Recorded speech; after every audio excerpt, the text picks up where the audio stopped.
A service of KIBMradio.com, the Internet's home for an all old-time radio.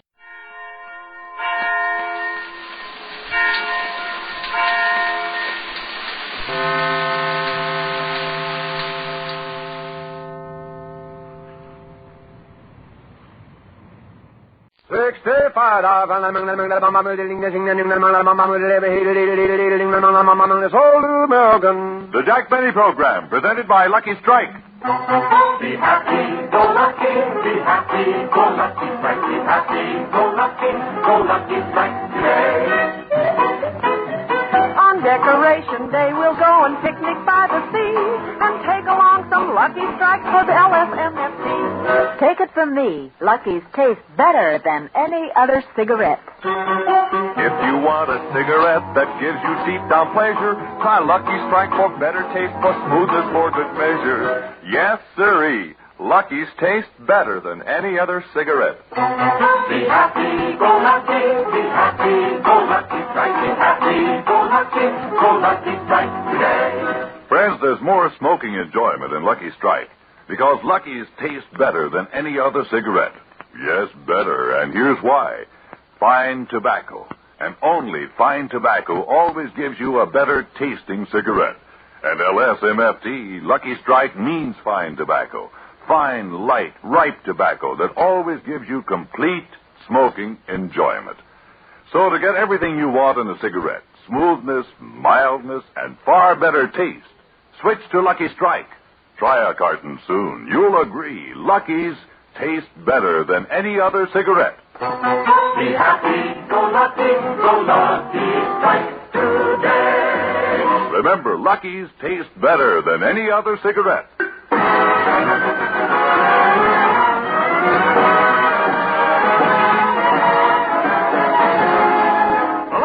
Program starring Jack Benny with Mary Livingston, Phil Harris, Rochester, Dennis Day, and yours truly, Bob Stevenson, pinch hitting this week for Don Wilson.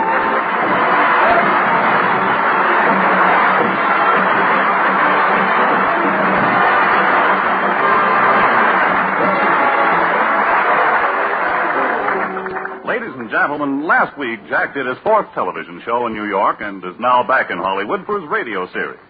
Many of you probably wonder how he keeps fit with such a strenuous schedule. So let's go out to Beverly Hills and see how our little star keeps in shape. Right now, he is standing in front of the radio doing his exercises. 1, 2, 3, 4. 1, 2, 3, 4. Relax. See, that was a tough one. And now, ladies and gentlemen, before continuing, if you find that these exercises are bringing you good health and give you that great-to-be-alive feeling, show your appreciation by patronizing my sponsor, the Continental Steam Shovel Company. Steam shovel? You haven't lived until you've built your own freeway.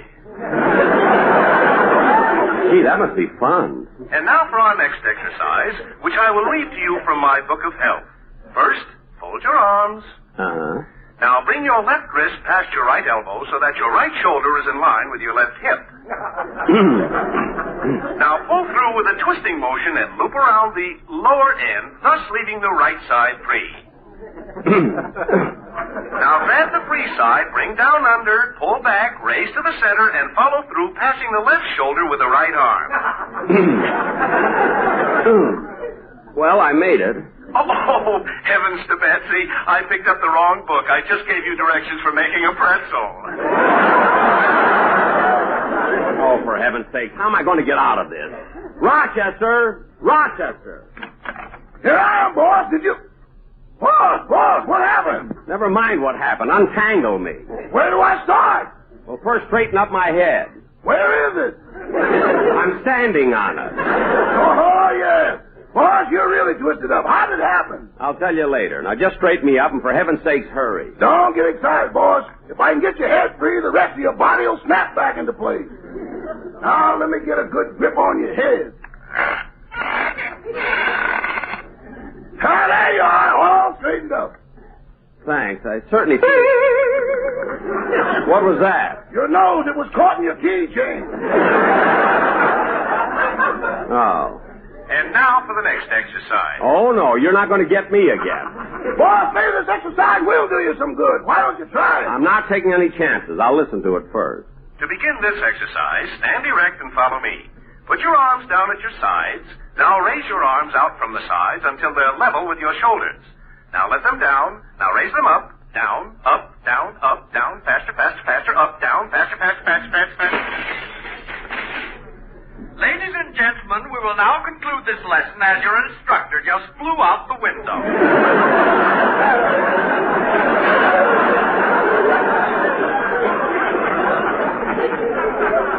Flew out the window? Tomorrow's program will come to you from Capistrano. Rochester, turn that off. Yes, sir. It's the last time I'll ever listen to that time. I'll get it. Well, hello, Phil. Hello, Jackson. What's the matter, Phil? Don't you feel well? Well, I feel all right, I guess. Well, what's wrong? Nothing. Well, come on inside, Phil. Yeah, okay. Here, sit down. Thanks.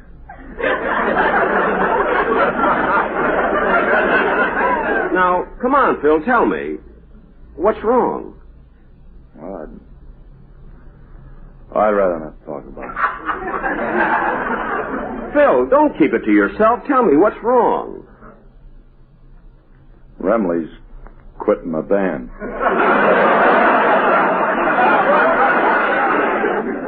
Good. Well, don't say that, Jackson. I'm hurt. Hurt to the quick. But, Phil... Well, you see, Remley's been with me for so many years.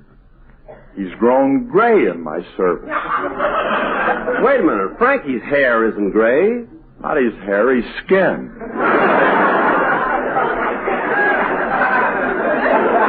Oh, yeah, I noticed the grayness of his skin, but I thought he was just dusty. But when you had musicians quit you before, why carry on like this? Well, it wasn't just business between me and Frankie. Well, it was more than that. You know that it was due to Frankie that I first met Alice. It was at a party. Oh. Frankie introduced you to Alice? Not exactly. I saved her from falling when she tripped over him. How romantic. Well, Phil, what's Frankie going to do? Is he going to join another band? No. He's getting out of the music business completely. He's going to buy a farm with 100 cows. Oh, then he'll probably make a living selling milk. Milk? Is that what them cows give? Certainly. Well, let me hit that phone. I got to tell Remley. Phil, let me handle it. Maybe I can get him to come back. I'll call Frankie.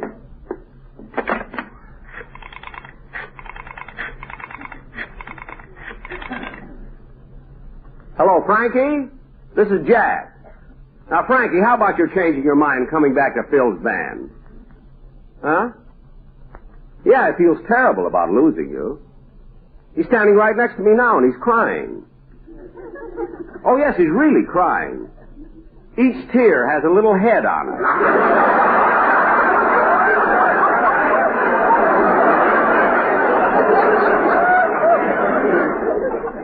You will? That's fine. Goodbye. Phil, I've got good news. Frankie is... I can't understand. I only talk to him on the phone. Phil, Frankie says he'll stay with your band. Oh, joyous day. Hey, thanks, Jackson. I never could have believed you could have fixed... Come in. Mary. Hello, Jack. Hey, how you live? Hello, Phil. Who hit you in the face with a glass of beer? He's been crying. Mary, you're a little early. I'm not supposed to be at the doctor's office for an hour yet. Doctor? What's the matter with him, Livy? Well, Jack's going overseas this summer for the USO, and he has to get a checkup and some shots. Yeah. Anyway, Jack, I came a little early because I got a letter from Mom, and I thought you might want to hear it. Well, so long, kids. I'll be running along. Phil, don't you want to hear the letter? I'll hear it tonight on the repeat show. So long. So long. So long. You got a letter from your mother, eh, Mary? What does the Yogi Berra of Plainfield have to say? I'll read it to you. My darling daughter, Mary. Oh, hold it a second, Mary. Hello? Hello, Mr. Benny. Oh, hello, Dennis. What do you want?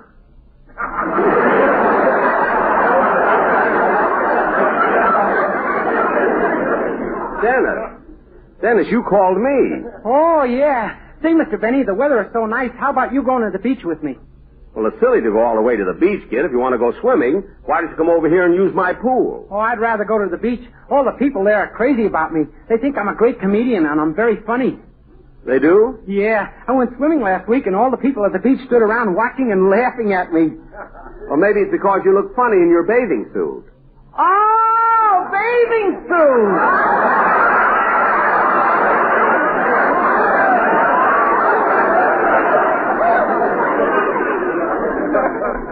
Well, how about going to the beach, Mr. Benny? Mr. Benny? This is Mary. Jack's banging his head against the wall. Oh.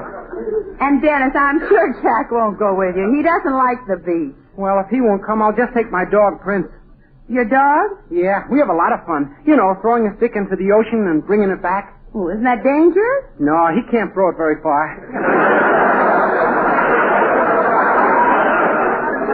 Well, so long. See you soon, Mary. Mary. This is Jack. Mary stuck her head in the bending.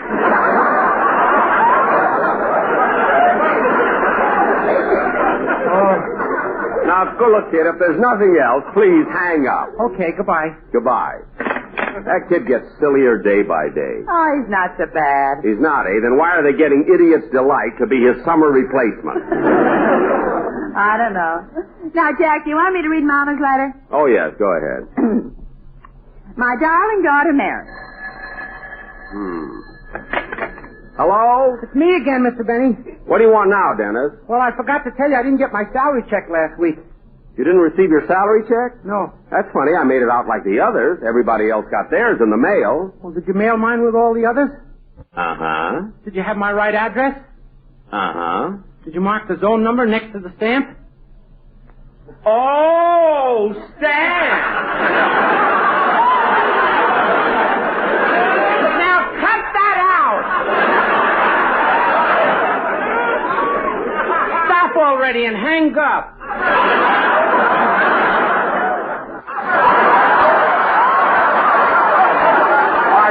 Goodbye. Hey, Dennis, wait a minute. Now what? As long as you're on the phone, let me hear the song you're going to sing on the program. Okay. I've had so many requests to sing my latest RCA Victor release, Mr. Mississippi.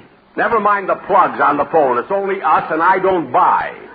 The operator might. Never mind. Just sing. Okay.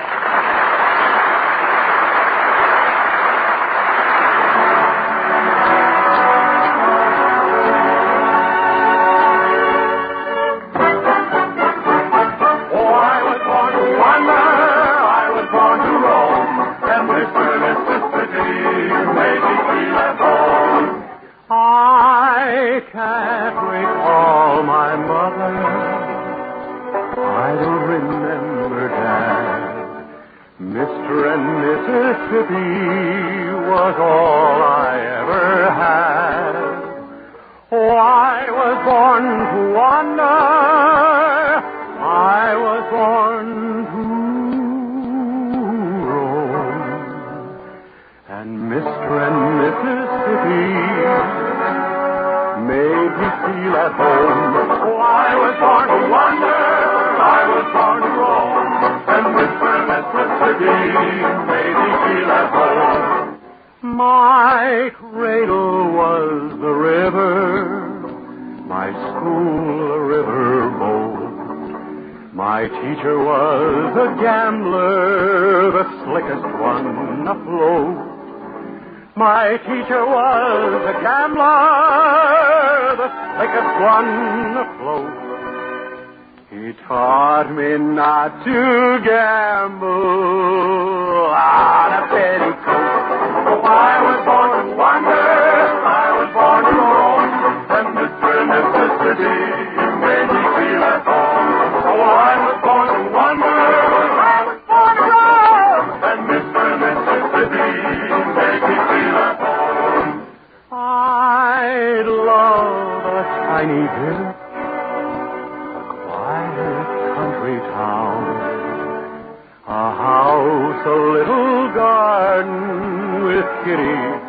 running round.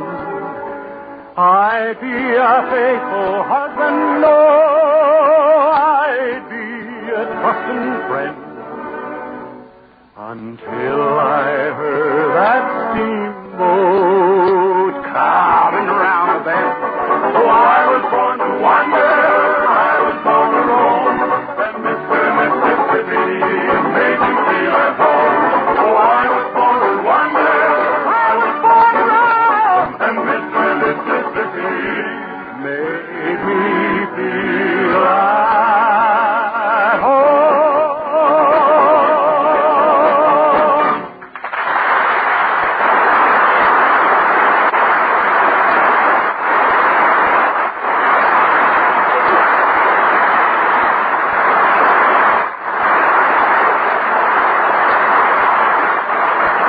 Janice, that song sounded swell even though it was over the phone. It'll even be better on the program when... Can't understand that kid. Every time I try to compliment him, he either hangs up or walks out. My darling daughter, Mary. What? I'm reading Mama's letter. Oh, I'm sorry, doll. Go ahead.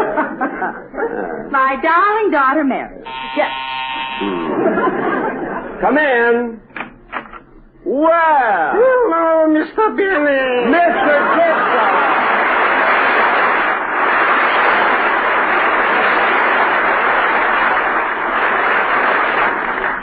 Hello, Mr. Kitzel. Hello, Miss Livingston. I didn't mean to intrude, but I'm dropping in to all my friends to tell them the good news. Good news? Good news. Next month I am opening up a pet shop. A pet shop? Yeah. Say, that sounds interesting. What are you going to have in it? Oh, all kinds of fishes, angel fishes, guppy fishes, and birds, canary birds, parrots, parakeets, and cats. Well, aren't you afraid that Mr. Kitzel, aren't you afraid that the cats will eat the birds? No. Sam Katz, my partner.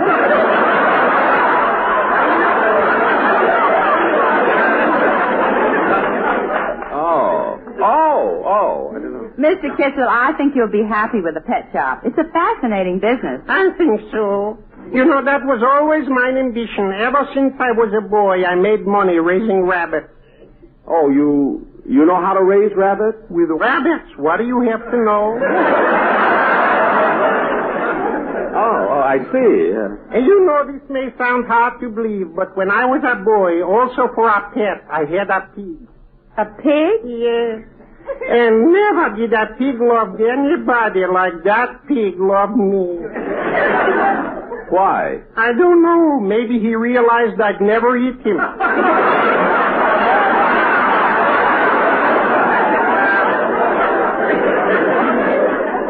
Could be. Well, Mr. Benny, if you're ever in my neighborhood, pop in and look around. I will. And Mr. Kitzel, lots of luck with your new business. Thank you very much. Goodbye. Goodbye.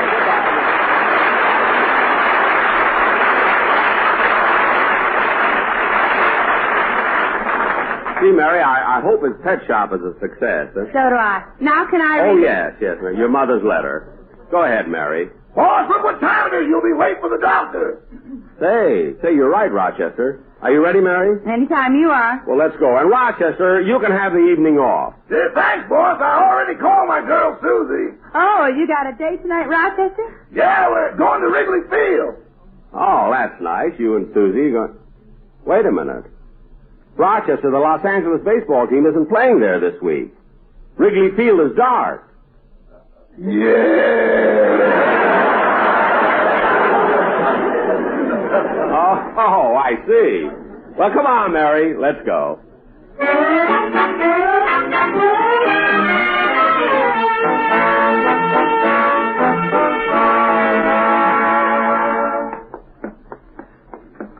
Oh, come on, Jack. Dr. Grant's office at the end of the hall. Okay. See, this building is full of doctors. Dr. Iman, eye specialist. Dr. Chester, chest surgery. Dr. Head, brain specialist. Dr. Foot, chiropodist. Dr. Smorgasbord, general practitioner.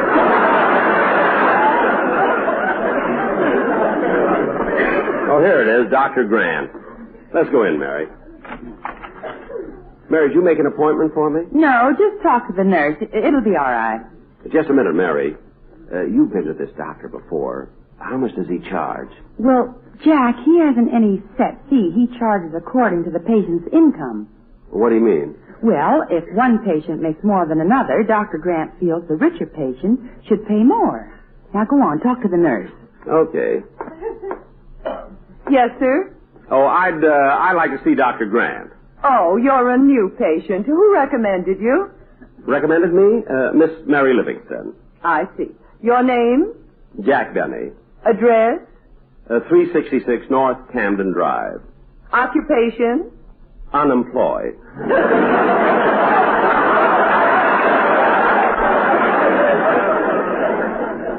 Your age? 39. Do you have anyone to recommend that? Never mind. Your weight? 155 pounds. Color of eyes? Eyes? They're blue, aren't they? Bluer than the winner's tongue in a huckleberry pie-eating contest.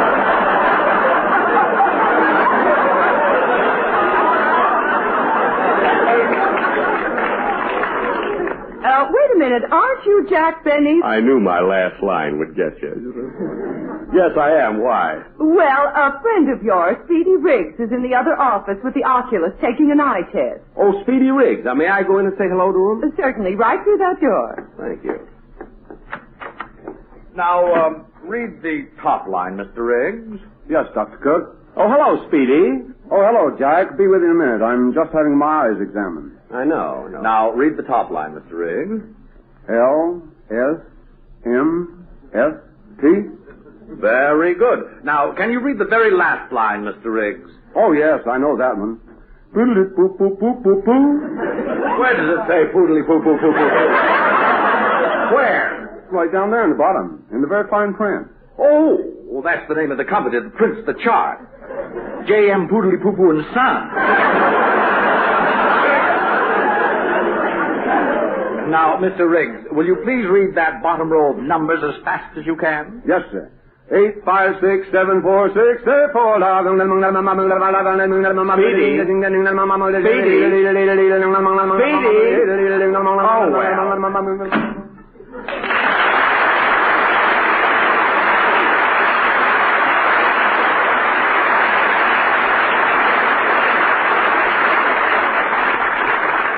Oh, Mr. Benny? Yes, nurse. The doctor will be ready for you soon, but I still have a few more questions to ask you. Oh, well, go ahead, nurse.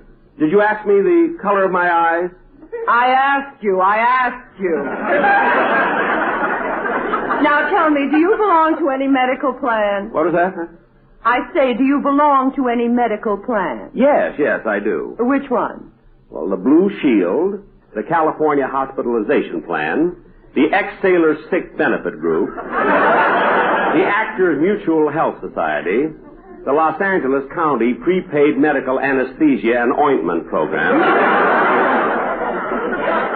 the Linwood Poison Ivy Protective Plan, and the Mutual Cooperative Health Association. That's the $1 a day till they carry you away plan. I guess that's about all. Well, you certainly belong to a lot of medical groups. I know. Every day that I'm well, it's costing me a fortune. For Christmas, he wanted me to break his leg. There, you can stop with that. You may go in to see the doctor now, Mr. Benny. Thank you. Oh, doctor.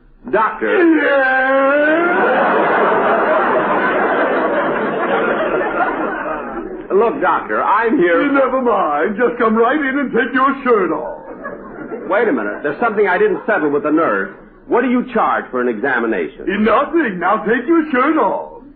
Wait a minute. If you don't charge people, how do you make a living? I keep their shirts.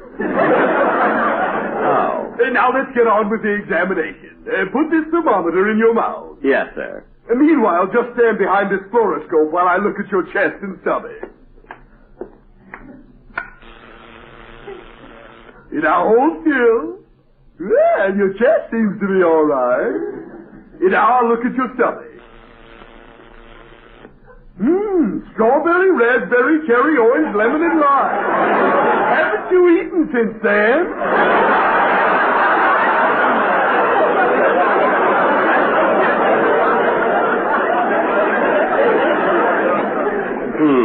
Now let me look at that thermometer. Well, your temperature seems to be all right. 66.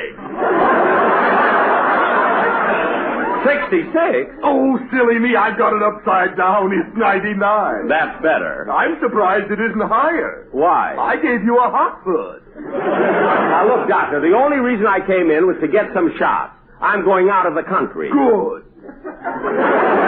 Never mind that. Now, how about my shot? All right. I'll get the nurse to help me. We'll each give you a shot. That way we'll finish it faster. Oh, Miss Jones. Yes, Doctor? We're going to give the patient some overseas shots. Have you your needle ready? Yes, Doctor. Let's start. Now, hold still. Wait a minute. What are you drawing those lines on my arm for? We love to play tic-tac-toe. What? I go here. Ow! I go there. Ooh. I go here. Ow! I go there. Ow! I go here. Ooh. I beat you again. Doctor, nurse. Now let's roll him over and start another game. No, you don't. I'm getting out of here. Oh, Mary!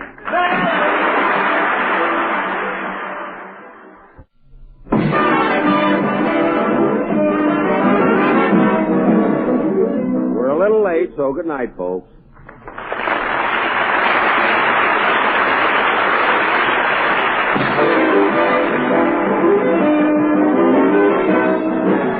The Jack Benny program is written by Sam Perrin, Milt Josephsberg, George Balzer, John Tackerberry, Al Gordon, Hal Goldman, and produced and transcribed by Hilliard. 65.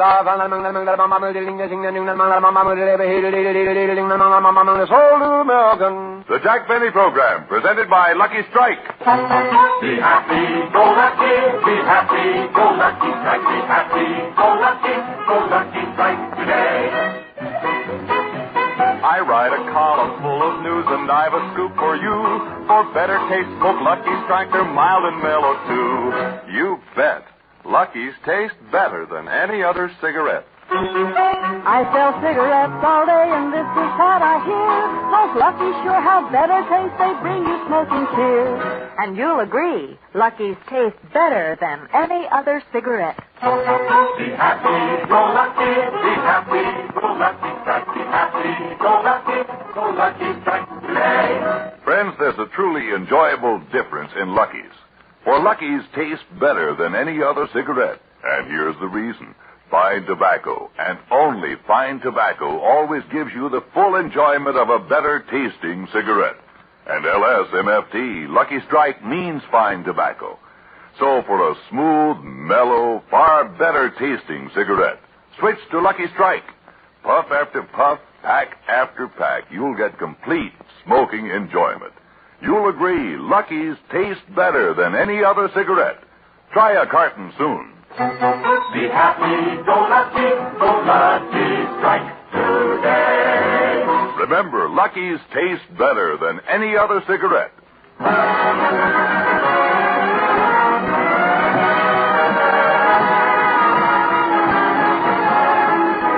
Lucky Strike program starring Jack Benny with Mary Livingston, Phil Harris, Rochester, Dennis Day, and yours truly, Don Wilson.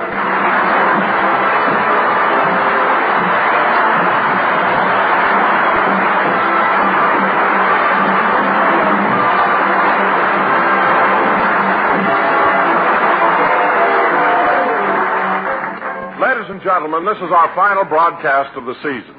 And as you know, farewells are always sad. And doing the final program is always sad.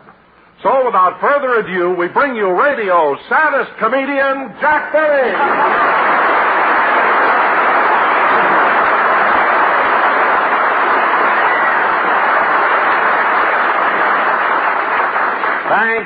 Thank you. Hello again, this is Jack Benny talking, and Don, you're right, I am sad, very sad. As a matter of fact, last year, on my closing program, I broke down and cried. I remember that, Jack. It was pitiful the way you sobbed through the entire broadcast. And as we went into the final commercial, I thought your little heart would break.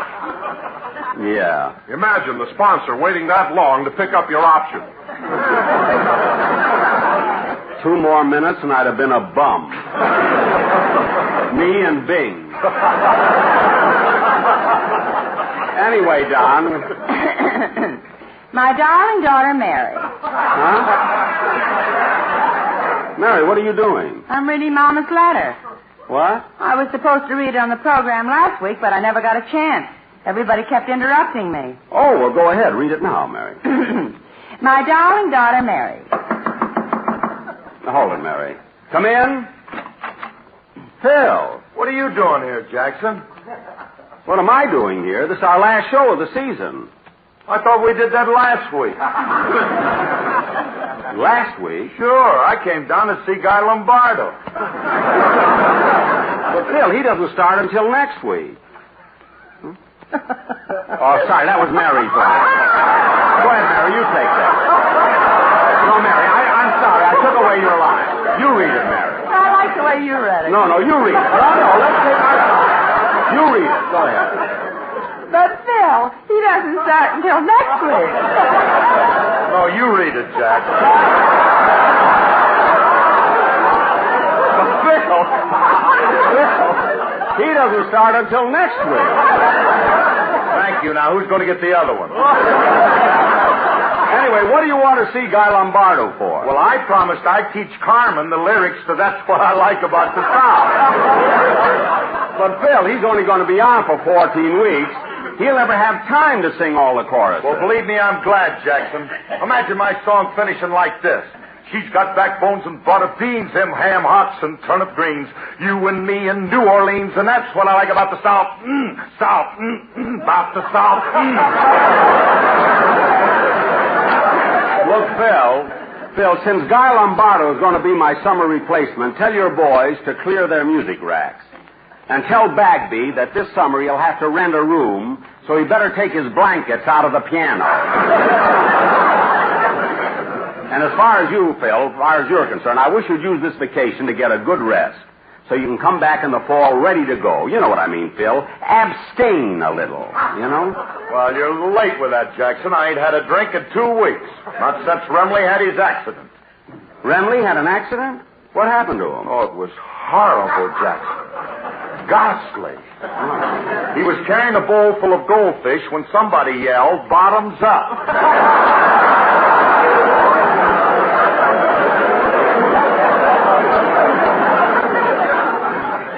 You mean? Yep, drained it, sand and all. Gee, Phil, I'm sorry to hear that about Frankie. He must have been awful. Well, he didn't mind the fish or the sand, but that turtle went down slow and took out his tonsils. Well, how do you like that? My darling daughter, Mary. Oh, I'm sorry, Mary. Go ahead and read your mother's letter. I want to hear about your sister, Babe. Okay. My darling daughter, Mary, just a few lines to tell you that the whole family came over to our house and watched you on television. Well. You look so beautiful that your Uncle Lou is now putting your picture on $10 bills. Uncle Lou? Uncle Lou. Oh. It was one of the best television shows we ever saw, and the reception was fine, except that during the middle of the program there was a lot of static from an electric razor. So we complained to your father, and he made Babe stop. Oh, good. By the way, Babe was on television last week, too, but not as long as she expected. She only lasted 3 rounds.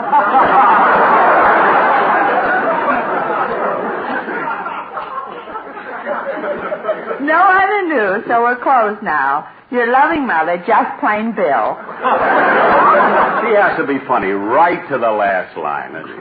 Well, now, kids, because this is the last show of the season, I think we should start handing out a little credit to the people behind the scenes. I think so, too, Jack. So at this point, I want to introduce various members of our staff, those who are unseen and unheard. And unpaid. Phil, that was unfunny. No. Anyway, ladies... Gee, I certainly gave myself a great line there, didn't I? Ladies and gentlemen, at this time, I would like to introduce the man who writes and arranges all the singing commercials for our quartet, Mr. Malin Merritt.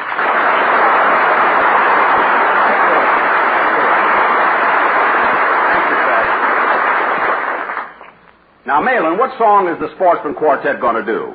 Well, Jack, the Sportsmen can't be with us today. They're appearing at the Bella Reeve Hotel in Kansas City. Oh, yes. Well, Malin, what about our commercial? Well, I've written one for you, Mary, Phil, and Don. Oh. And, Jack, I hope you won't mind, but I wrote in a little part for myself. Well, good.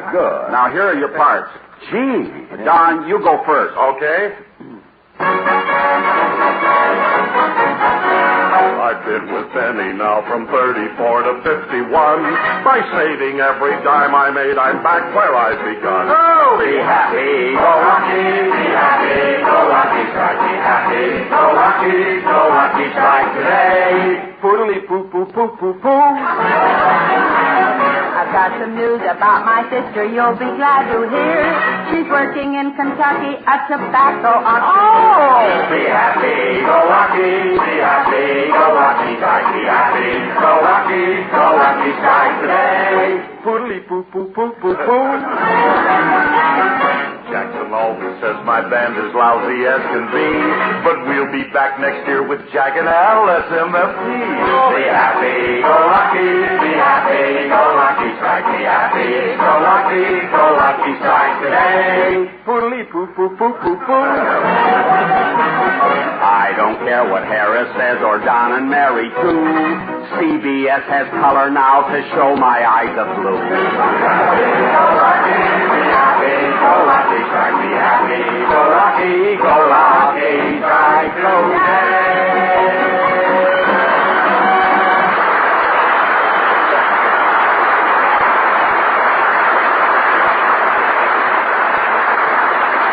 Say, that was really a clever number, Malin. How long have you studied music? Oh, I've never studied music, Jack. Well, then where did you get the experience to make arrangements for Phil Harris's orchestra? I used to work in a boiler factory. Every summer I go there for a rest. Well, I don't blame you. And now to get on with the introduction. Ladies and gentlemen, I'd like to present Artie Auerbach, who plays the part of Mr. Kitzel. Mr. Kitzel, are you here?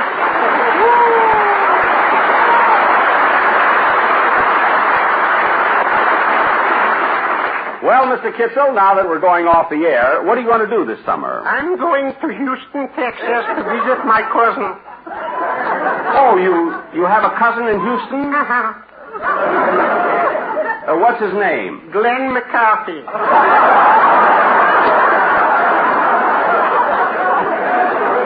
Glenn McCarthy, the one who owns the Shamrock Hotel? Yes, the Shamrock. I named it myself.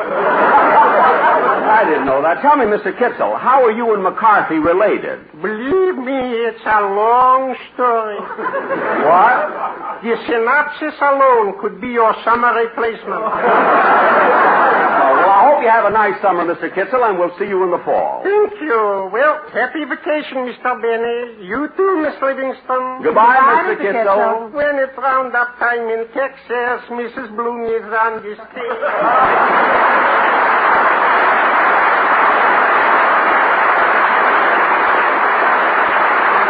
And now, ladies and gentlemen, I'd like to introduce another talented actor named Joe Kearns. You know him as Ed, the man who guards my underground vault. He's been there for years and years and years. As a matter of fact, I think I'll go down to my vault and see how he is.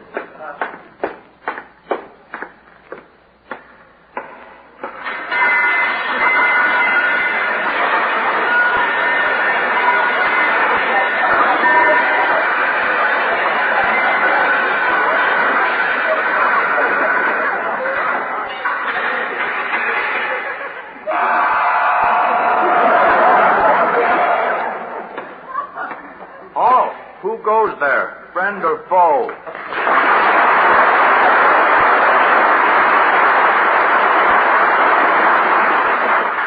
Friend. What's the password? Old soldiers never die.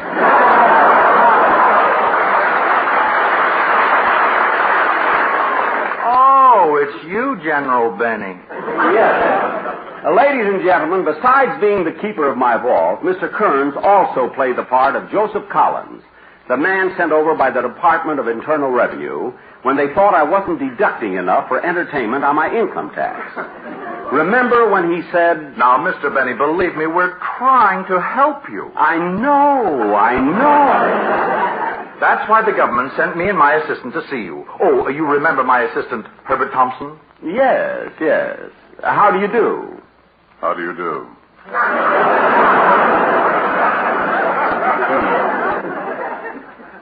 Mr. Benny, we still can't see how a man who earned all the money you did last year only spent $17 on entertainment. But that's all I spent, and I listed every penny of it. We know. And as far as my tax return is concerned, I put down every cent of income. Why, I even listed the $3.75 I earned on New Year's Eve. Yes, Mr. Benny, but you neglected to put down how you earned that $3.75, so I filled that in myself. Well, that was nicer. Wait a minute. How did you know how I earned that money? Well, don't you remember? It was my baby you sat with. Oh, yes.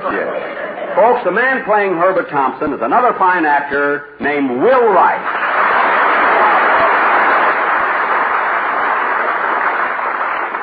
Goodbye, Will. How do you do? Don't milk it. And now, folks, another actor whose appearance on this program is always greeted with laughter. Because he's one of the... Bud.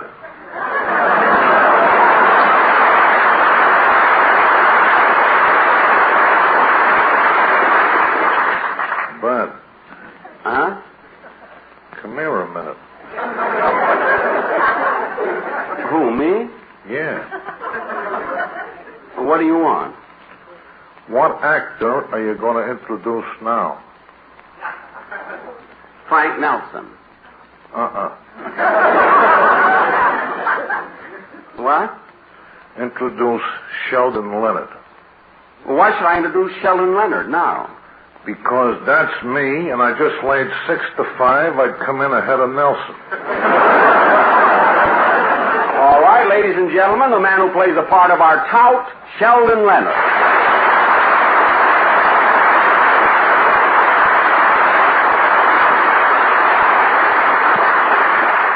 And now, Mr. Leonard, will it be all right if I introduce Frank Nelson?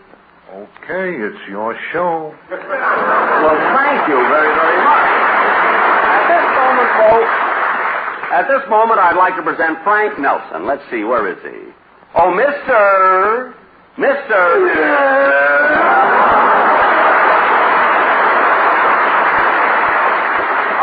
Are you Frank Nelson, the radio actor? I've got 2 kids who think I'm funnier than you are.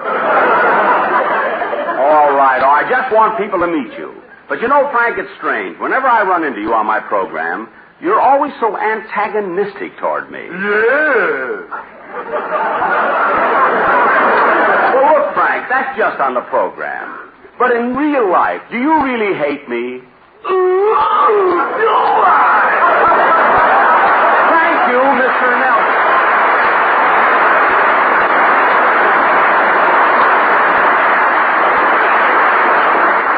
Ladies and gentlemen, lots of times when the scene of a program is in my home, I try to relax by listening to the radio. And there's one girl named Blanche Stewart who really drives me nuts whenever she sings. I'll see if I can tune her in right now.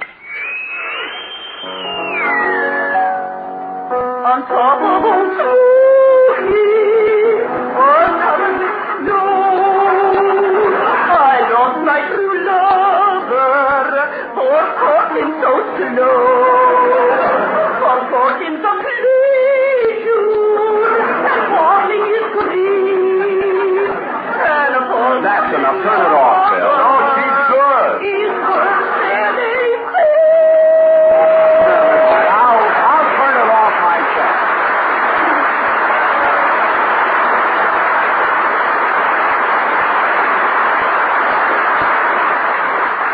Ladies and gentlemen, a radio program is only as funny as the writers make it. And I happen to be fortunate enough to have 4 of the greatest, most talented, most original, most versatile writers in the entire industry.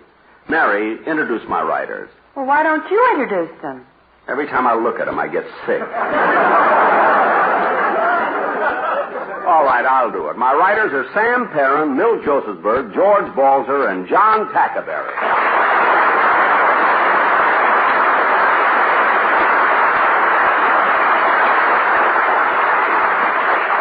And now next, I'd like to introduce... Wait a minute, Jack. Aren't your writers going to come out and say something? No, Mary. They can write, but they can't read. How they do it, I don't know. Ladies and gentlemen, working in close cooperation with me and the writers is our little script girl, Jeanette Hyman. Hello, Jeanette. Hello, Blue Eyes. I'm going to miss you this summer.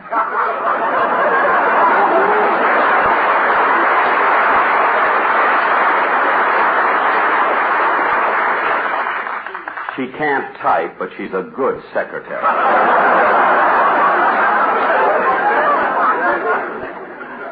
You know, folks, all the people I introduced here tonight will be with us again next season, as well as my regular cast. Me too, Mr. Benny? Yes, you too, Dennis. And don't do anything silly right now, because I was just going to talk about you. Oh, you were? Yeah. I was going to say that you're talented, clever, versatile, and you're looked up to as one of the finest personalities in radio. And you know what that means coming from me. Yeah, when you're all washed up, you want me to give you a job. Look, Dennis, it's time for your number. What's it going to be? Too young. Thanks. It's not about you. Oh, all right. Sing it, Dennis.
Too Young, sung by Dennis Day. And darn good, too. Dennis, come here a minute. Yes, sir? How many children in your family? Only two. Me and my older brother. You've met him. Oh, yes. He would have made a wonderful only child. And ladies and gentlemen, there are two telephone operators on my program whom you've enjoyed many times. B. Benaderet, who plays the part of Gertrude, and Sarah Byrne, who plays the part of Mabel. Jack, I don't see the girls around. You don't? Well, then maybe they're still at the switchboard. I'm doing Fred Allen now. I just wanted to know that. I'll pick up the phone and find out. Oh, Mabel, what does a goat say?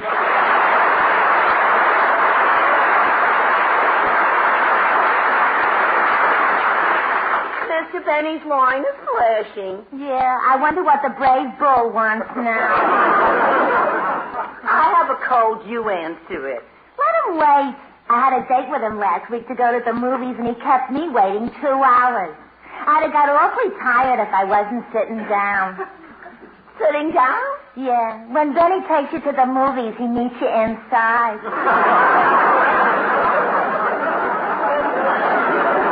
Yeah, I know what you mean. He's a slick one. Once he took me up on Mulholland Drive, shut off the motor, and then he said, "You know, honey, my back itches. Would you mind rubbing it for me?" So? Then he said, "I want to take my shirt off. Would you mind closing your eyes?" All right, so you closed your eyes and rubbed his back. Rubbed his back? Nothing. When I got through, I found out I Simonized his car. Oh, it's cold. Operator.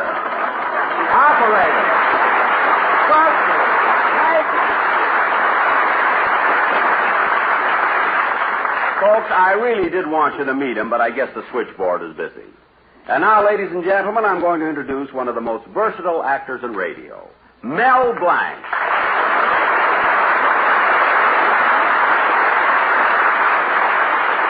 As you may or may not know, Mel plays several parts on my program. For instance, when I come downstairs in the morning and walk into my den, he looks at me and says, "Oh, hello, Polly." Hello. Many times, the Polly had to listen to me take my violin lesson. But Polly never complained because she knew my French violin teacher was also Mel Blanc. No, Monsieur Benny. How many times must I tell you it is not da da da da da da da?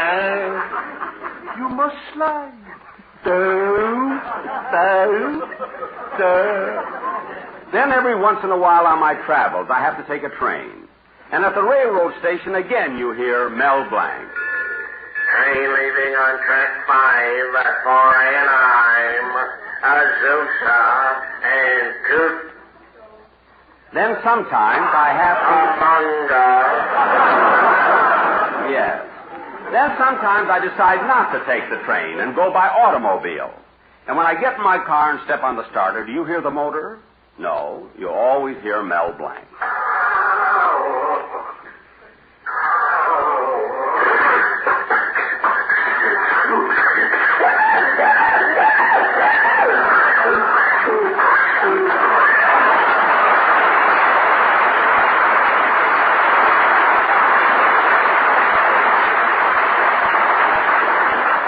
Now, Mel, how about saying hello to the folks in your natural voice? Well, I thought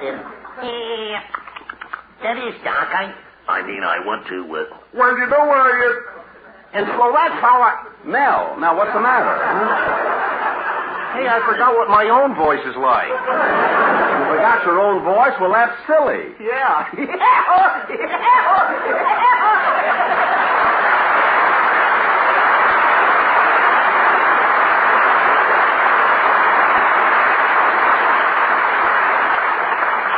Thank you, Mel, all of you.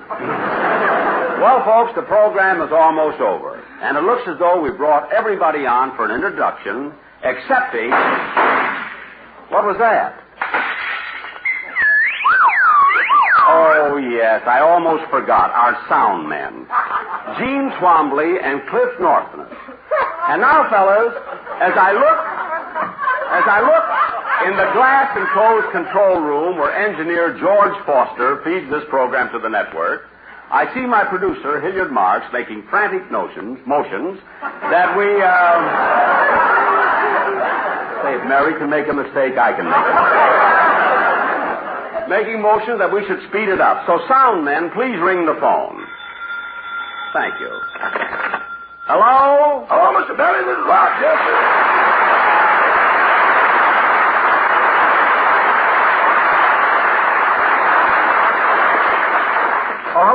Rochester. Have you got my car ready for my trip to New York? Almost, boss. I'm looking for a piece of cheesecloth so I can strain the oil into the pancakes. But, Rochester, last time you poured the oil right out of the can. You didn't bother to strain it. I know, and when you drove away, the exhaust pipe kept spitting sardines. Oh, yes, I remember. Well, so long, Rochester. Goodbye. Oh, say, boss. Now what? Well, never mind. Forget it. No, what is it, Rochester? Well, when you go to Korea, aren't you leaving from the West Coast? Uh-huh. Then why are you making such a long trip to New York first? I want to do a little shopping at Macy's and Gimbel.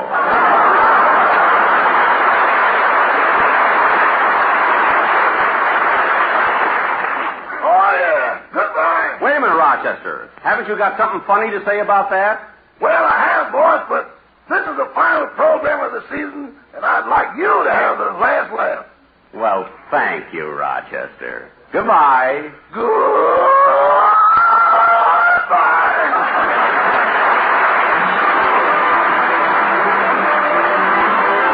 be back in just a moment, but first... My bride and I will live a life as happy as can be, for we agree on Lucky Strike Hotel at MFT. And you'll agree, Lucky's taste better than any other cigarette. As soon as Bowser said we're wed and start our honeymoon, our bags are filled with Lucky Strikes to last the month of June. Honestly, Lucky's taste better than any other cigarette. Be happy, go lucky, be happy, go Lucky Strike, be happy, go Lucky Strike today. Friends, if you're looking for complete smoking enjoyment, switch to Lucky Strike. Because Lucky's taste better than any other cigarette. Yes, Lucky's are smoother, milder, far better tasting than any other cigarette you've ever put a match to.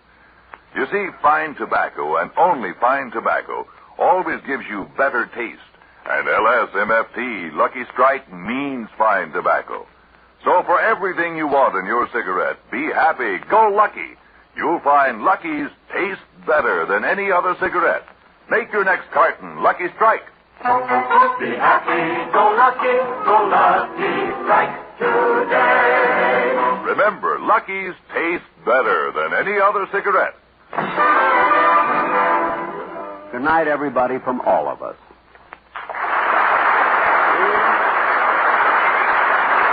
Be sure to tune in next Sunday at the same time when Lucky Strike will bring you Guy Lombardo Time. Next week's show will come to you from Mitchellfield, Long Island, and will feature Mindy Carson as a special guest. The Jack Benny Show is heard by armed forces overseas from the facilities of the Armed Forces Radio Service.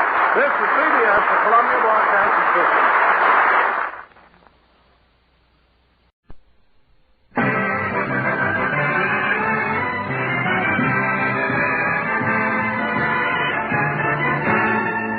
The Lucky Strike program starring Jack Benny with Barry Livingston, Phil Harris, Rochester, Dennis Day, and yours truly, Don Wilson.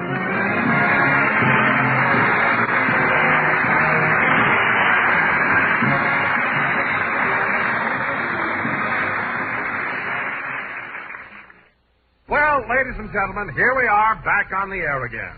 As you probably know, Jack recently returned from a USO tour in the Far East. So now, let's go back and show you what happened the day our little star arrived home. Well, Mary, Jack will be here pretty soon. Yeah, and I'll sure be glad to see him, Don.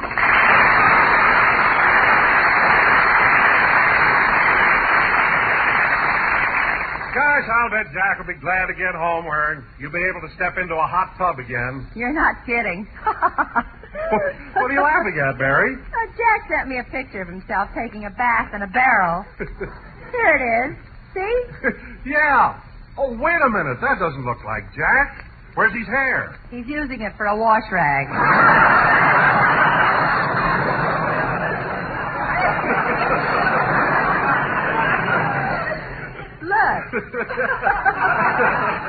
Well, that's Jack getting his back scrubbed and his shampoo at the same time. Don, Jack's plane is supposed to pull up at gate 4. Let's push in a little closer. Okay. You see, Chloe, I told you there'd be lots of excitement here at the airport. Oh, you're right, Clem. Why, I haven't seen so many people since MacArthur came through Calabasas. Say, Clem, who is this fella you dragged me down here to see today? Jack Benny.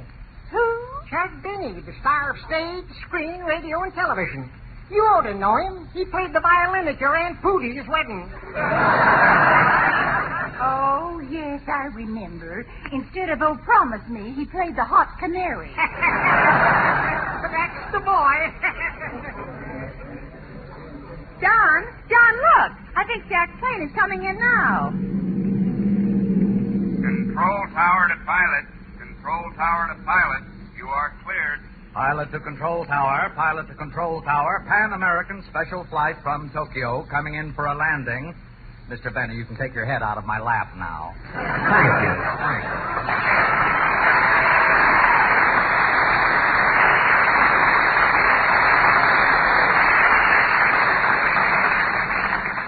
Gee, this trip wasn't half as rough as I thought it would be. Oh, this is a very smooth flight. And in just a moment, we'll be landing at the International Airport in Los Angeles. Control tower to pilot. Control tower to pilot. Here are your landing instructions. Go ahead. Weather clear. Ceiling and visibility unlimited. But don't let that throw you. This is Los Angeles. Well, of course it's Los Angeles. Gee, I can recognize all those landmarks. Oh, yes. There's the Hollywood Bowl. And there's the California Bank. There's the Coliseum. Look, and there's the Bank of America. There's Westlake Park. And there's the Security Bank. And look, there's where they're building the Amalgamated First National. Oh, a new one! See, isn't this exciting? And now, Mr. Benny, we're coming in for a landing, so go sit down somewhere and fasten your safety belt. Okay.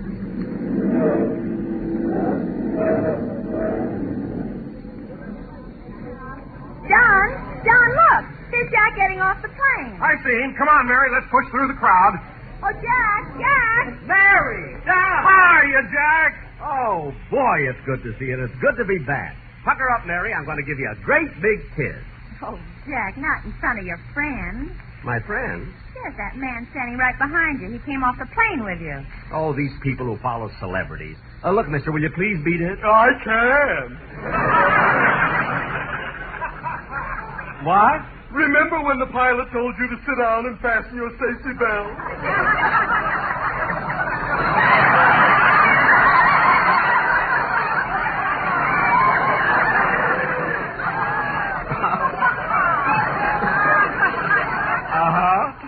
Well, you sat on me and tied my suspenders around you.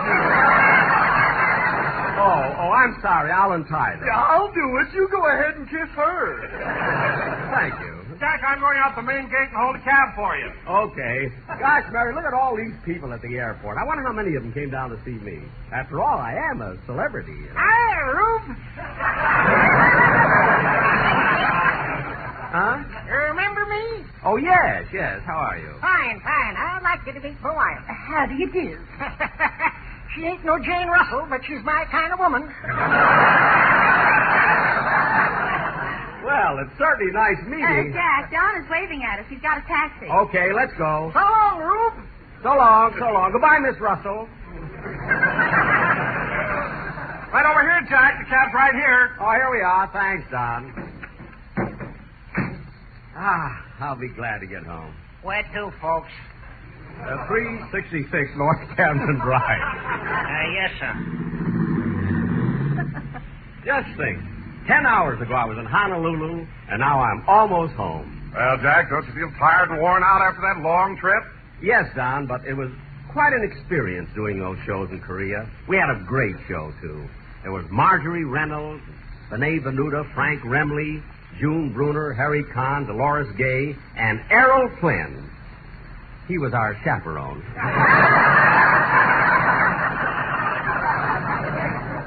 And, Don, one incident happened in Korea I'll never forget. This was so exciting. We were just about 10 miles above the 38th parallel. Say, mister, do you want me to go up Sepulveda to Sunset or cut across the Santa Monica Boulevard? Either way. Anyway, kids, we were above the 38th parallel, and we stayed with this battalion for 3 days. Now, get this. We marched right with them for 3 days and nights until we finally reached the outskirts of Yangdang Po. Now, to enter this village, we had to cross a little stream. And we were so tired, so dirty and grimy, we jumped right into the water. And, Mary, you'll never guess what. You were the only one with a wash rag.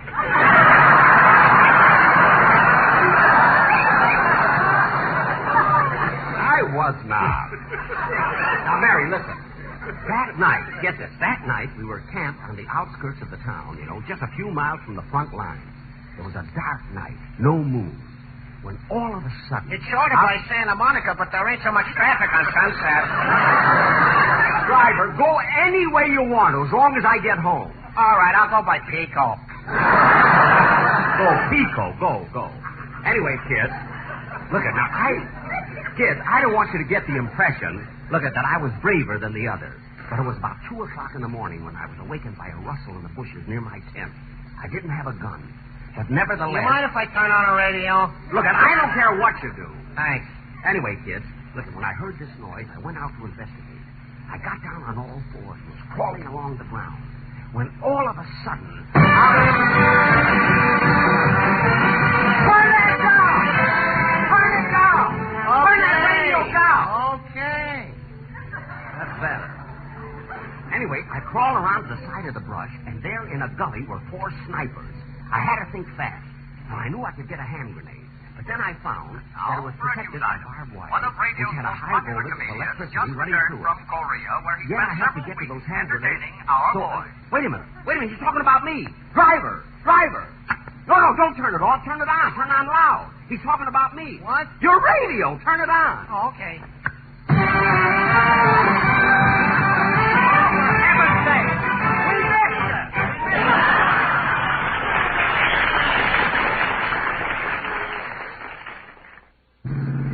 Well, here you are, folks. 366 North Canada Drive. Gosh, Mary, I can't get over it. Here I am home, and only 36 hours ago I was in Tokyo, Japan. Watch your step, Mary. I'll take care of the cab. Here you are, driver. 75 yen.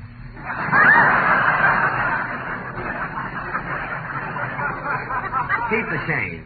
Yen? They're no good here. Look, you can get them changed at the bank. Now, come on, kids. Let's go in the house. Oh, Jack, look who's coming down the walk to meet you. Where? Rochester!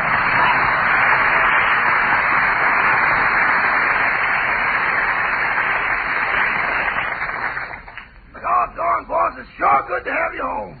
You really missed me, huh, Rochester? Yeah. All the weeks you were away, this whole house was so lonesome. I'd go into the living room and see a big easy chair sitting there with no one in it, and I'd feel like crying. Gee. The trees outside were in bloom, but they didn't mean nothing to me. Oh, Rochester. The birds were singing, but I never could seem to hear them. The sun was shining, but I never saw it.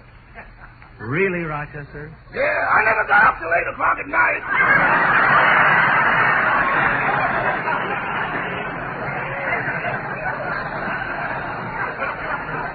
That's what I thought. Say, look, the Colemans had their house painted, didn't they? Yeah. Jack, there's Benita at the kitchen window, and Ronnie's looking out of the upstairs window. Oh, yes. Ronnie! Benita!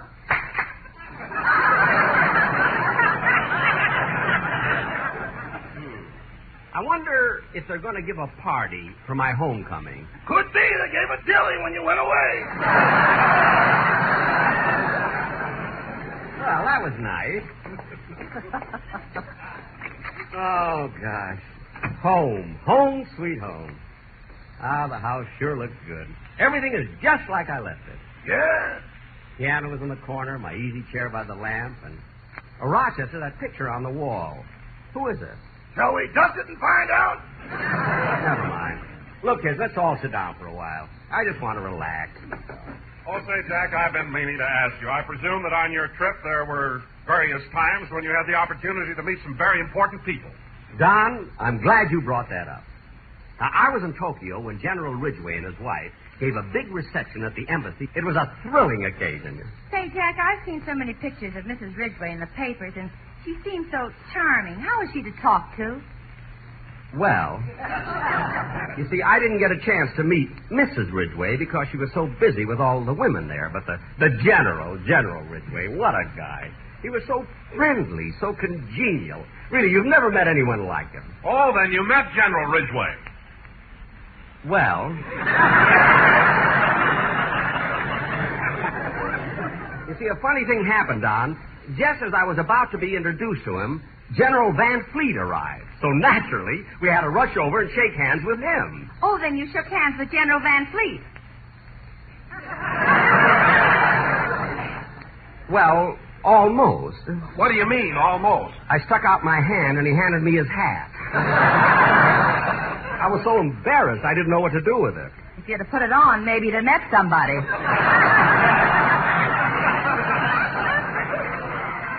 Met somebody? What are you talking about? Before the evening was over, I met a lot of people. Why, I talked for nearly 30 minutes to Corporal Peterson.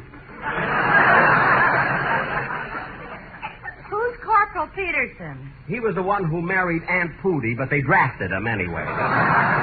Anyway, kids, this is one trip I'll never forget if I live to be 100. Oh, boss! Yes, Rochester? It's your sponsor. On the phone? No, the picture. I just dusted it. Oh, good. Now, what was I talking about? About not meeting any generals. Oh, yes, but that was in Japan. Now, Mary, when we got to Korea... Come in. Well, hello, everybody. Dennis!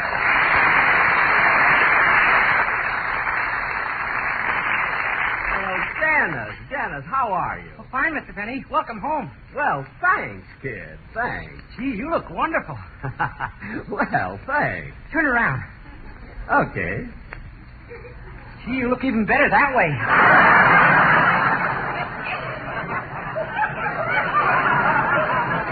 Dennis, look, why can't you just Well, never mind.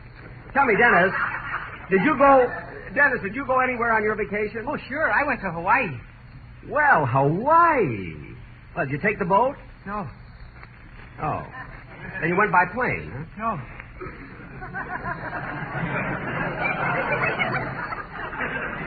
Well, Dennis, I'd like to hear the song you're going to do on the first program.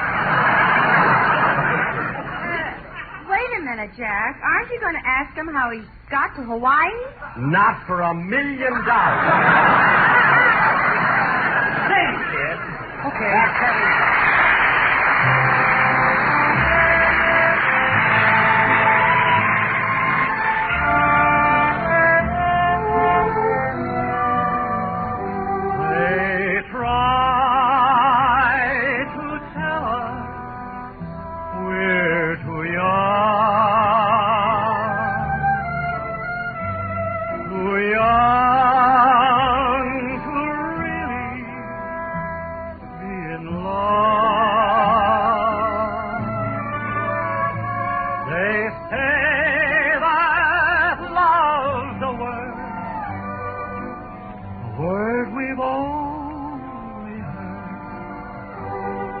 but can't begin to know the meaning of. And yet we're not too young to know this love will last. Oh, years may go, and then someday they may recall we were not too young at all.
Dennis, that song was great. It'll be nice for our opening show. Mahala nui loa, okuna maluna mahi mahi e loa, hapa hala kamehameha kui moi. What's that, Dennis? Hawaiian. Oh, did you learn to speak Hawaiian while you were there? Mahala nui loa, okuna maluna mahi mahi e loa, hapa hala kamehameha kui moi. What does that mean? I don't know, but if you say it to a Hawaiian girl, you get your face slapped.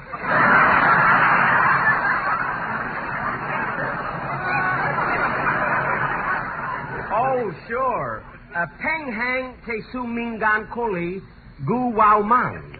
What's that? It's the same thing in Korea. You know, it's a funny thing, but when you go to a foreign country... Well, goodbye. It was nice being with you.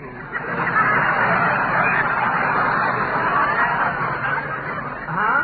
I finally got the suspenders unfastened.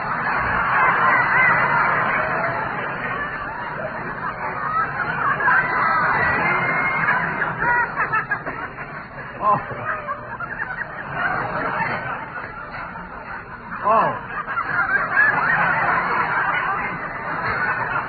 Well, goodbye.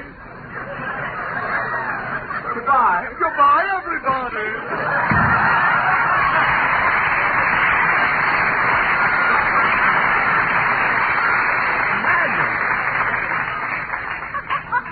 Imagine that fellow being that close behind me all the time. Say, Rochester. Yeah, boss? Would you make us some sandwiches, please?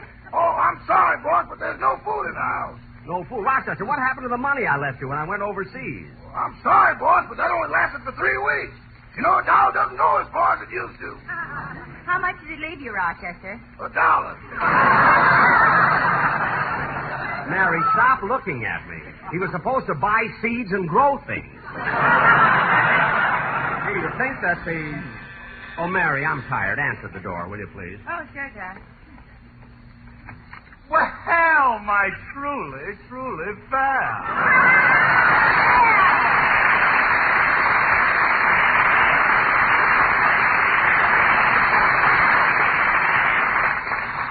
Come on in, Phil.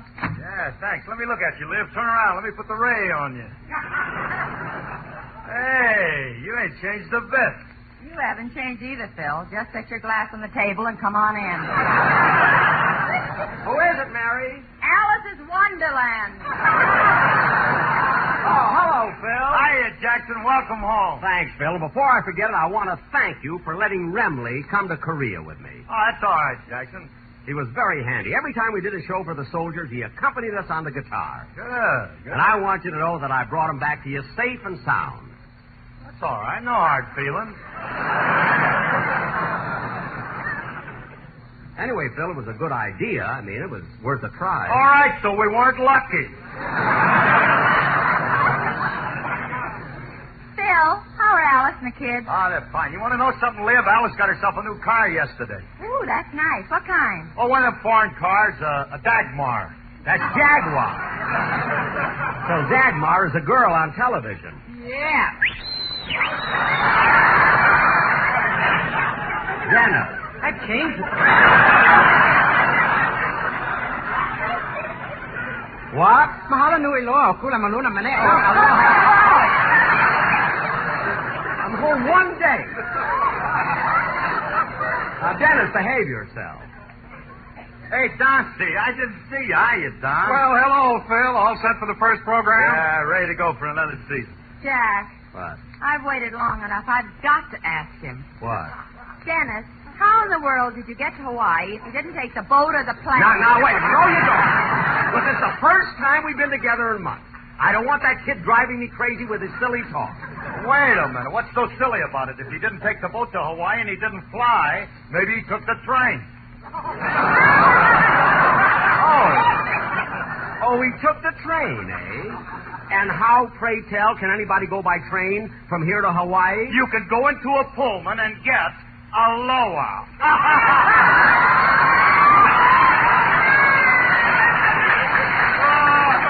Hey, Dennis, when we made that up this morning, I told you that old man would take a snap at it. Bill, why don't you go back to your little grass shack and do what did? I'm going. Hey, so long, Jackson. I'm going to see you later. I'm going too, Phil. Well, then come on, Mary Don. I'll drop you all off. Well, so long, kids. Thanks for coming over. Aloha. All right. So I bid on it. At least I have sense enough not to ask Dennis why he was wearing that grass skirt. Boss, would you like me to fill the bath up for you? Oh, not yet, Rochester. I think I'll just turn on the radio and relax a while. Okay.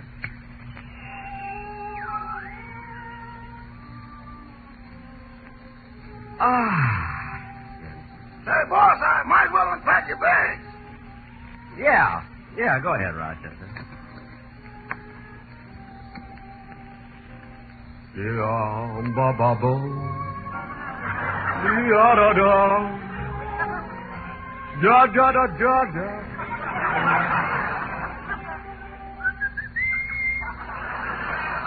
Gee, that's a pretty song, and You know, boss, considering how far you traveled, your clothes didn't get very wrinkled. So I'll just hang them up and... Boss! what's the matter, Rochester? That thing in your suitcase! What thing? Ain't that a hand grenade? Yes, but don't get frightened, Rochester. Just pick it up. Who, me? I ain't gonna touch no hand grenade. Rochester, believe me, it's all right. Pick it up and shake it. Well, okay. Wow, you got money in there. Uh-huh. Right, and I was afraid to touch it. I know. It's the safest little piggy bank in the world. Put it away, Rochester. What are you laughing at? Boss, you haven't changed a bit, but it's sure good to have you home. Thanks.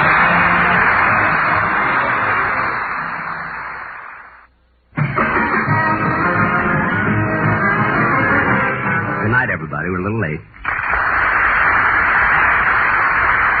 The Jack Benny program is written by Sam Tarrant, Milt Joseph Kirk, George Balter, John Tackerberry, and produced and transcribed by Hilliard Mark. This is the CBS Radio Network.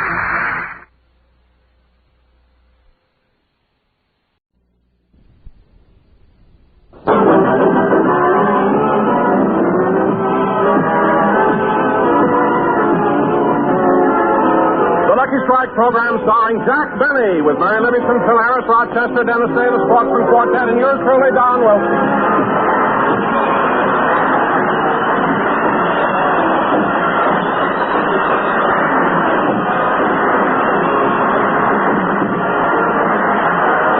And now, ladies and gentlemen, it is with great pride that I bring you the star of our show. The man who was the inspiration for that beautiful ballad, Too Young. And here he is, Jack Benny.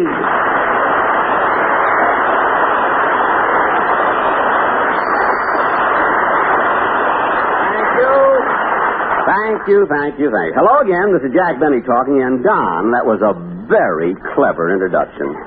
So I think it's only fair that I tell the audience that you, too, were the inspiration for a song. Oh, really? What song? My Truly, Truly Fat.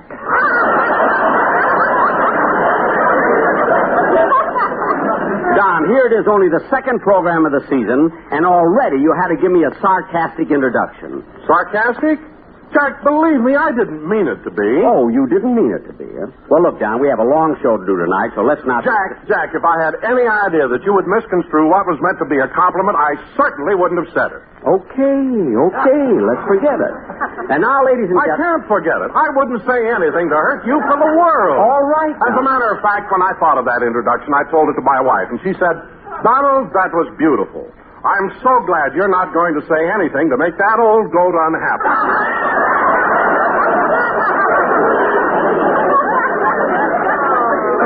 Don, your wife called me an old goat? Well... Don, does your wife know about the new contract I gave you? Well, yes, Jack, and it's not so different. I've always worked from week to week. Well, this year you're working from word to word. I can fire you between LS and MFP. Now go and sit down. Now, wait a minute, Jack. Huh? If you feel that my services are no longer needed on this program, just say the word and I'll go. Don, forget it. Sit down, will you? Ladies and gentlemen, Tonight we're going to do a very... hello, Mary. Hello, Jack. I'm sorry I'm late. Oh, that's all right. I'll tell you what happened. I was driving down Sunset Boulevard. I made a left turn from the wrong lane, and a cop stopped me. No kidding. Did you get a ticket? Well, he was going to give me one, but I talked him out of it. Oh. I told him I was a working girl, and I didn't have much money, and right now it was especially tough on me because I was sending my brother through college. Well, did he believe that?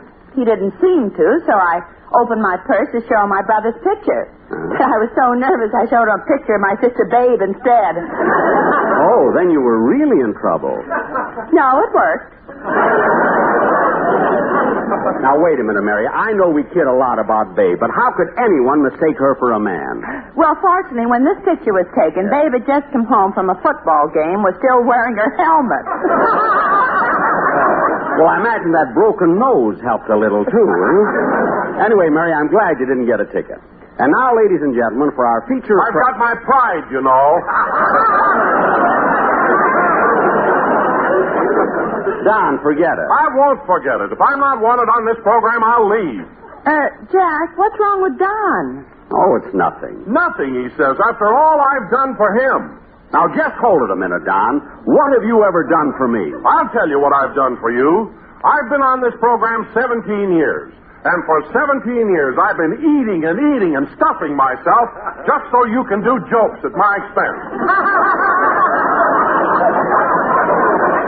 What? How many laughs would you get if I weren't a big fat slob?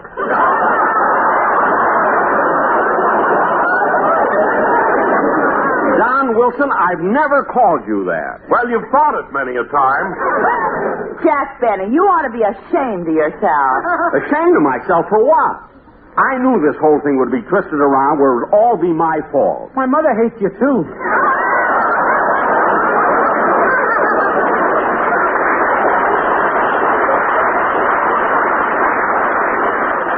Dennis, this doesn't concern your mother, and it doesn't concern you either. Oh, hello, Mr. Benny. Hello. Now, this is just between Don and myself. Now, wait a minute, Jack. What concerns one member of the cast concerns all of us. Look, Mary, you can keep out of this, too. Now, wait a minute. You can't talk to Mary like that. Oh, I can't, eh? Well, let me tell you something. Hold it. Stop this bickering. We've got to stick together. We're still in radio. Phil, the whole thing is Don's fault. He not only gave me a sarcastic introduction, but now he tells me that I owe my whole career to him. That if he didn't eat and get fat, I would have no show at all. Well, Jackson, Donzy's got a point there. What? Look what I have to do to live up to the character you gave me. Look, Phil. Do you think I like to drink?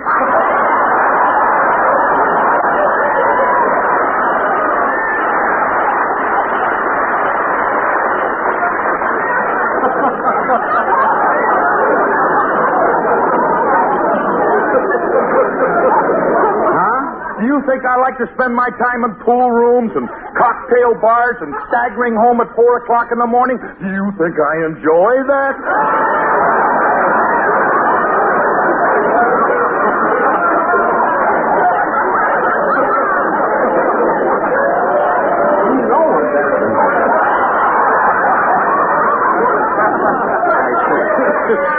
Now, Phil, let me get this straight. You mean to say you do all this just for my program? That's right. Well, then let me ask you something. We weren't on the radio last night.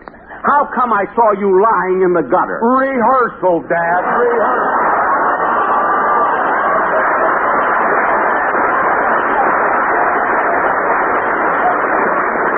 Well, Phil, in that case, I owe you an apology. Is there anything I can do to make amends? Well, I'm not sure.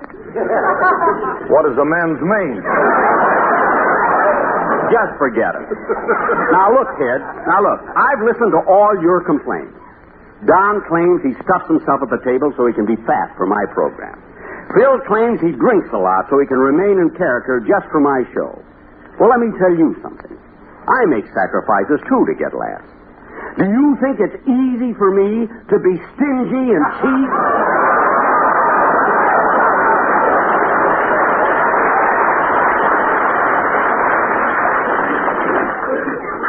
Well, this is a loyalty test if I ever heard one.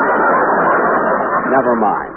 Now, Dennis, it's time for your song. What are you going to sing? Mary Rose. Good. I was going to sing Too Young, but I didn't want to start another fight. All right.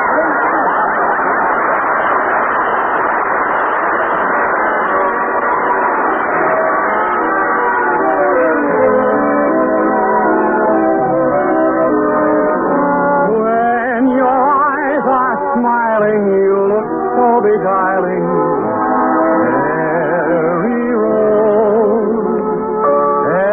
Every care goes fleeting when our lips are meeting. Mary Rose, I love you true, and we'll never part. Heaven made you the rose of my heart. There's a glow about you I'd be lost without you, Mary Rose. Death or moon or penny, you're as sweet as any rose that grows. Soon down the aisle in white wedding clothes, you'll look oh so pretty when they throw confetti, Mary Rose.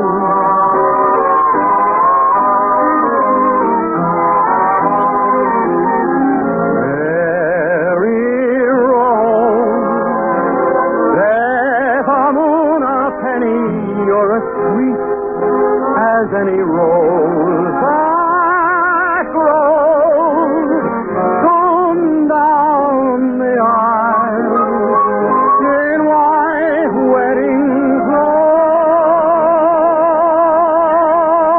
clothes. You look oh so pretty when they throw confetti.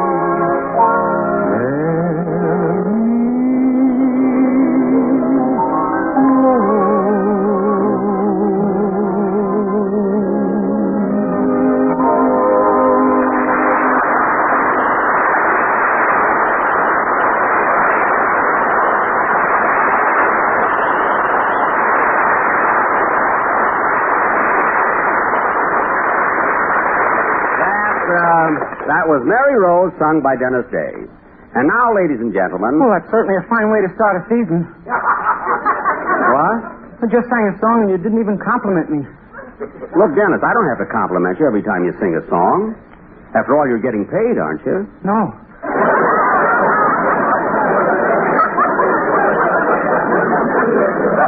What do you mean, no? That's why I have to wear these old clothes all the time.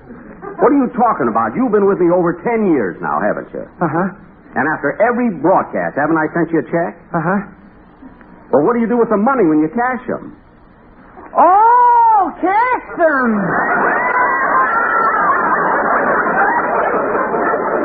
Mary, give me an Alka-Seltzer, will you, please? Well, Jack, I didn't want to embarrass you in front of everybody, but since we're on the subject, I'd like to talk about the check you sent me last week. What about it? It bounced. Wow. You mean it came back marked insufficient funds? No, improper signature. My check? Why, I remember signing it, Jack Benny. I know, but you left off star of stage, screen, and radio. Oh, yes, that's my commercial account. I'm sorry. Now, let's get on with the program. Unless the delegate from Encino has a complaint. Phil, is there anything wrong with your check? No, I just show it to Alice. We have a good laugh, and that's the end of it.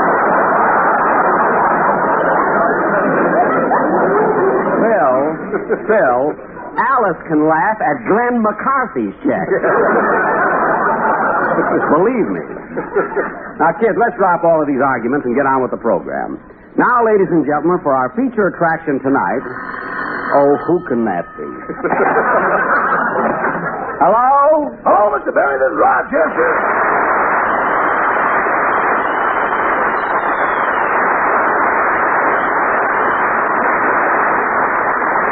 Rochester, I'm just ready to do a play. What do you want? Well, boss, don't get mad, but I broke one of your golf clubs.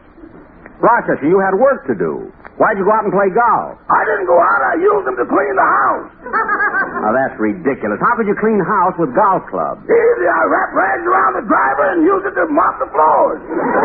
What? I did the kitchen in 4 strokes, the pantry in 5. I had trouble in the hall, but coming through the den, I was 3 under par. Well, if there's any way of making play out of work, you'll find us. I'm surprised you didn't try this little trick of yours in the living room. Oh, I wanted to, but that dust on the piano is worse than a sand theft. That I know. It's your fault, too. Now, Rochester, put away my golf clubs. Rochester, honey, hang up that phone and let's finish the game.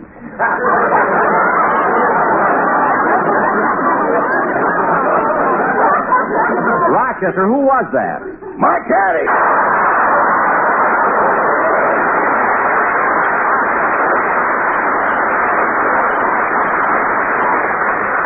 I'll be home in about an hour, so you better have dinner ready. Yes, sir. Goodbye. Goodbye. Oh, say, boss. Now what? That check you gave me last week that had my first raise in salary bounced. Oh, for heaven's sake, what was wrong? Improper signature? No. Insufficient funds? No. Then what was wrong? They just wouldn't believe it.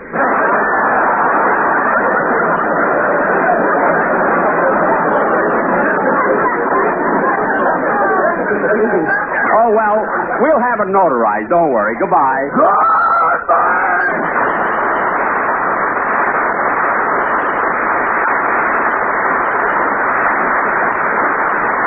Funny how a checking account gets so messed up. Now, where was I? You were getting ready to start our sketch. Oh, yes. Now, ladies and gentlemen, for our feature attraction tonight, we're going to do a dramatic play. Our version of Warner Brothers' great Technicolor production, Captain Horatio Hornblower. Now, in this sketch, I will play the part of Captain Horatio Hornblower. Naturally. Now, Mary, you're going to play the part that Virginia Mayo played in the picture. Oh, Lady Barbara. That's right. And towards the end of our sketch, you're delirious with yellow fever. And while I'm nursing you through your crisis, you fall madly in love with me. I bet I know why. Why? While I was delirious, you looked like Gregory Peck. Thank you. Anyway, you're Lady Barbara, and you were sent on a special mission by the Duke of Wellington. Hey, he's got a great orchestra. That's Duke Ellington.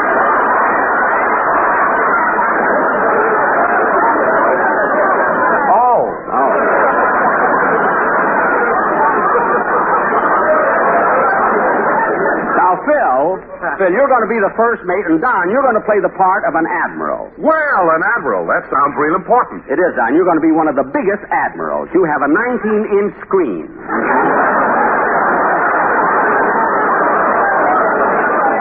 I wouldn't be able to play that part if I didn't stuff myself just for you. Look, Don, don't do me any favors. I'll change that part. You'll just be a member of my crew. And finally, we come to you, Dennis. It's about time. Dennis, you're going to play the part of El Supremo. El Supremo? Yes. He's an unscrupulous, power-mad, ruthless, bloodthirsty cutthroat who'll stop at nothing to get what he wants. Gee, that's my agent. No, El Supremo happens to be a Spanish rebel. Now, Don, set the scene for our play, will you? Okay. Ladies and gentlemen, our version of Captain Horatio Hornblower.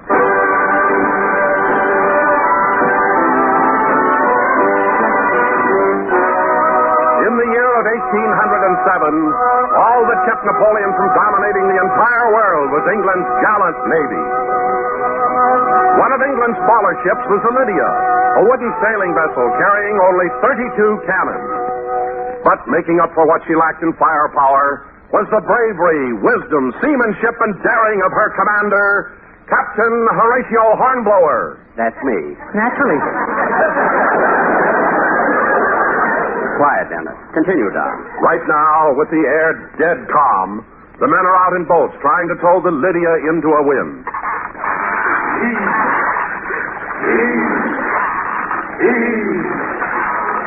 Look at those men. Well, might Napoleon fear the likes of them. They've gone without fresh fruit for a year, without bread for 7 months, without water for days, and for 6 whole weeks They haven't heard Come On to My House.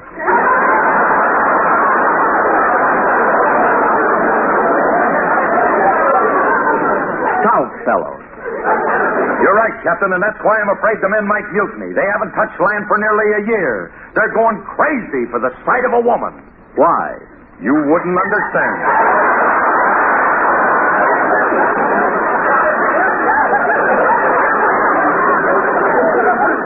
I wouldn't? Naturally. Well, look, man. Hark! A breeze. By the great horn spoon, we whistle up a wind. Call the men back to the ship, Wilson. Aye, aye, sir. Back to the ship, men! Look out, Wilson. Don't get too close to the edge or you... Man overboard! Good. Look, Captain, he's swimming for it. Come on, Wilson, just a few more strokes and... Captain, look at that man-eating shark. Yeah. Look at that man eating that shark. Good man, Wilson. Stout fellow. I'm only stuffing myself for you. Never mind. Climb aboard, Wilson. Captain Hornblower, look. There's a ship off the port side. Let me take a look at it. Hand me your glass. Here you are, sir. Not that one, the one you looked through. That's better. What does she look like, Captain? She flies the French flag, but she's no man of war. She'll soon surrender. Mate, fire a shot across her bow. One shot across the bow. Fire!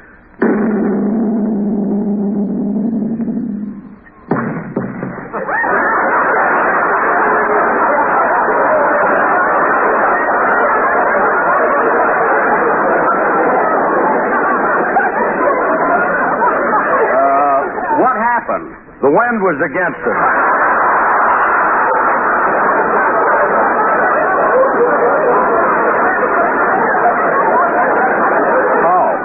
Shall I fire another shot, Captain? No need for that. She's running up the white flag. Send a boat over and bring back the prisoners. I'll be in my cabin. Aye, aye, sir.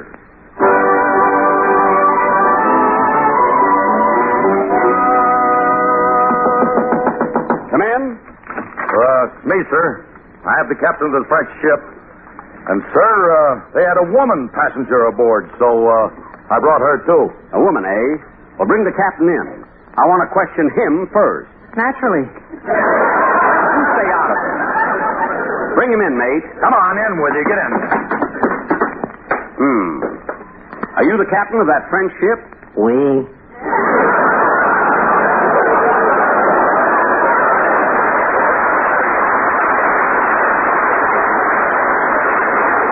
And you sail from the port of Marseille? Oui. And you're carrying a woman aboard? Oui. What does the woman look like? Wow.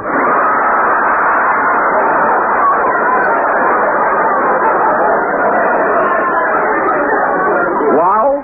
Oui.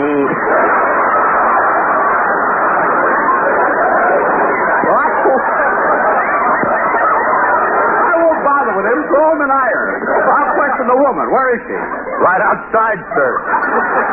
Oh, there she is. I'll talk to her. Mademoiselle. J'ai vanté parler avec vous? Hello, Captain. Wait a minute. You speak English. I am English. What's that? Captain, you better get our ladyship below decks. The men are becoming unruly. All right. Don't worry, your ladyship. You're safe with me. Naturally.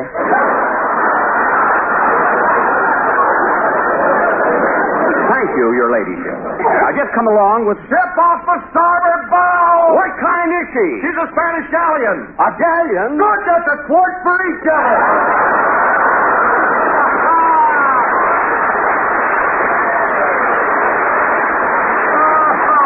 Oh, there is many brave hearts that are asleep in the deep, but you're awake every minute.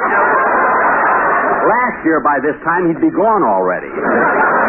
All right, men, clear the decks for action. Wait, Captain, the Spaniards are putting out a small boat. Yeah, and look, standing in the prow is El Supremo, and 4 of his crew are rowing him this way. One of them is rowing with a guitar.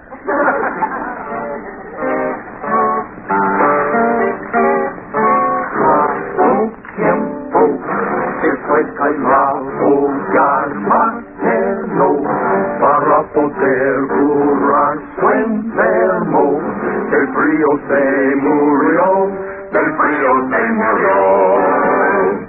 Lucky Strike, mi fine tobacco, che dodi un prorrat, perché moga Lucky, che ben pronto llega. We wish that we could get a rhyme for Lucky Strike just one more time. We could say that it is sublime. Smoke Lucky Strike. LSMFT.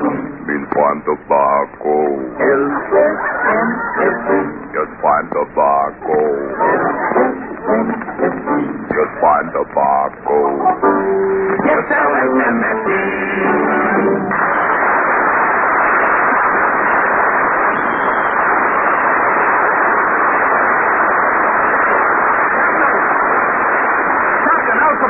Is alongside us. Mate, prepare to fire a salute in El Supremo's honor and be ready to pipe him aboard. Aye, aye, sir. Guns! Fire! Company, attention! In honor of El Supremo! Pipe them aboard!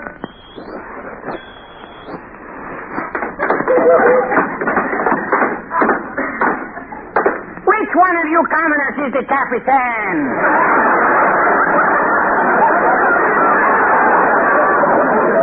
El Supremo. When you saw me approach, you fired an 11-gun salute.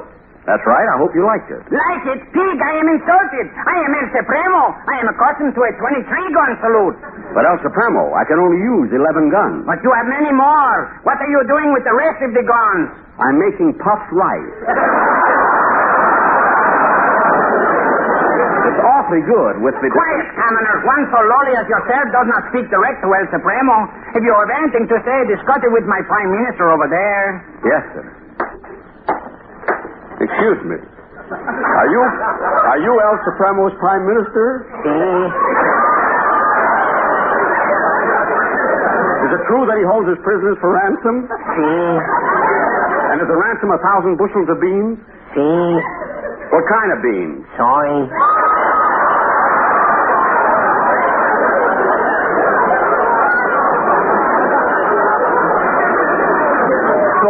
Wait a minute, haven't I seen you before? Where? A few minutes ago, I was the French Capitan. French captain? Oui. Wait a minute, this doesn't make sense. How can you be a French captain one minute and a Spanish prime minister the next? I'm also a woodpecker. What?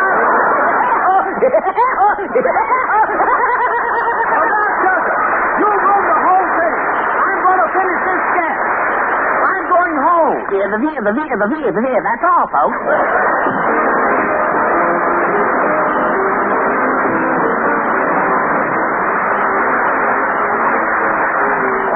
Ladies and gentlemen, our stockpile of blood plasma has been gravely depleted by the demands of the Korean campaign, and it is imperative that action be taken to ensure an adequate supply ready for immediate use.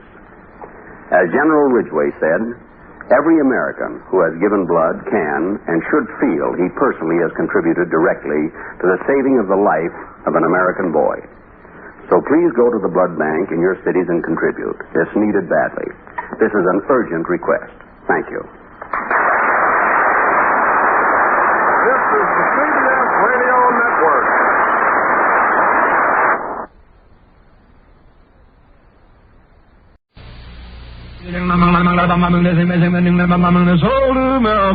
The Jack Benny Program, presented by Lucky Strike. Be happy, go Lucky Strike today. Lucky's taste better.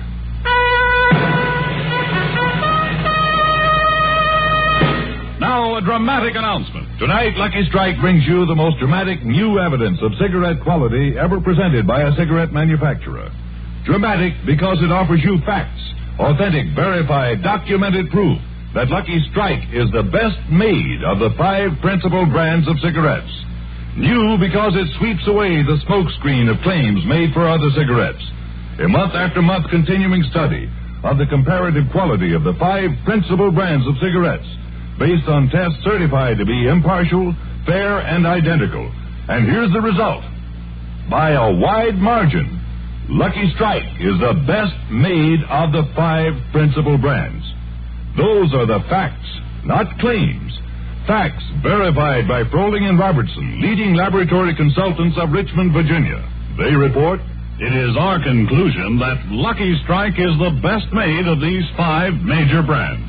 Signed, Froling and Robertson. Yes, friends, Luckies are made better. Always so round, so firm, so fully packed, so free and easy on the draw. A big reason why Luckies taste better. And everyone knows LSMFT, Lucky Strike means fine tobacco. There's no substitute for fine tobacco. Don't let anybody tell you different. So, friends, smoke the cigarette that tops the 5 principal brands. The cigarette that combines fine tobacco and superior workmanship. The cigarette that tastes better. Lucky Strike. Be happy, go lucky strike today.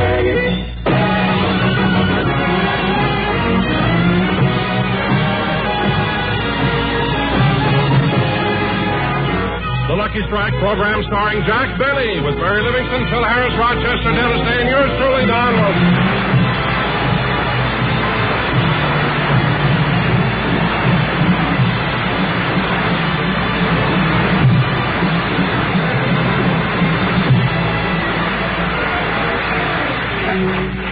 Ladies and gentlemen, during his career in show business, Jack Benny has received many awards, plaques, and mementos, which he keeps in his trophy room.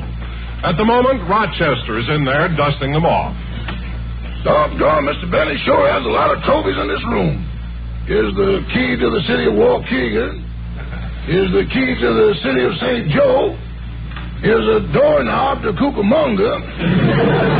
They don't even bother to lock that place.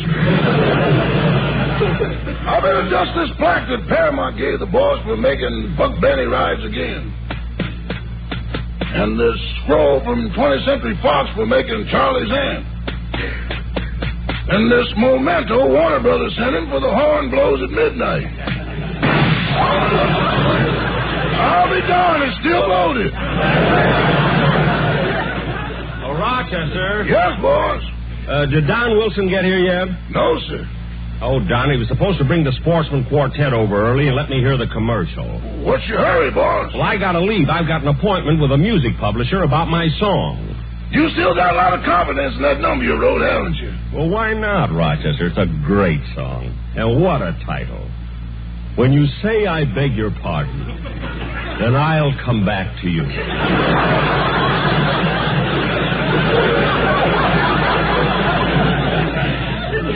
See, I wish Don would hurry and get her. I got to get to my song over to that music publisher before noon. Yeah, you better not show it to him after he's had lunch. Never mind the sarcasm. Just finish cleaning. Yes, sir. Say, boss, you've sure had some of these things a long time. Here's your discharge from the Boy Scouts. Oh, yes, yes. Here's your discharge from the Navy. Uh-huh. And here's the one from NBC.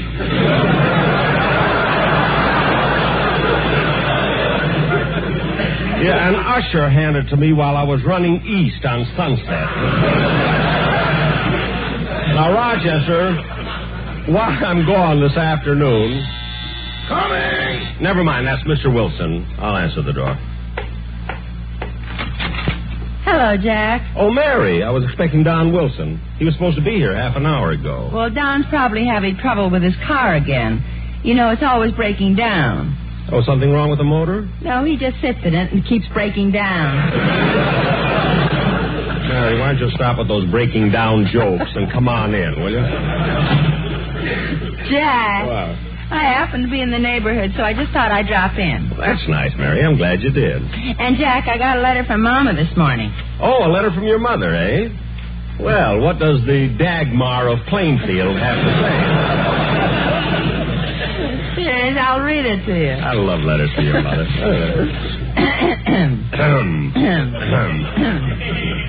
My darling daughter, Mary, Just a short note to let you know we are all well and hope you are the same. Well. The weather here has been changeable, and last week we had a thunderstorm, and lightning hit the barn. No damage except that the cow now gives Shama yogurt.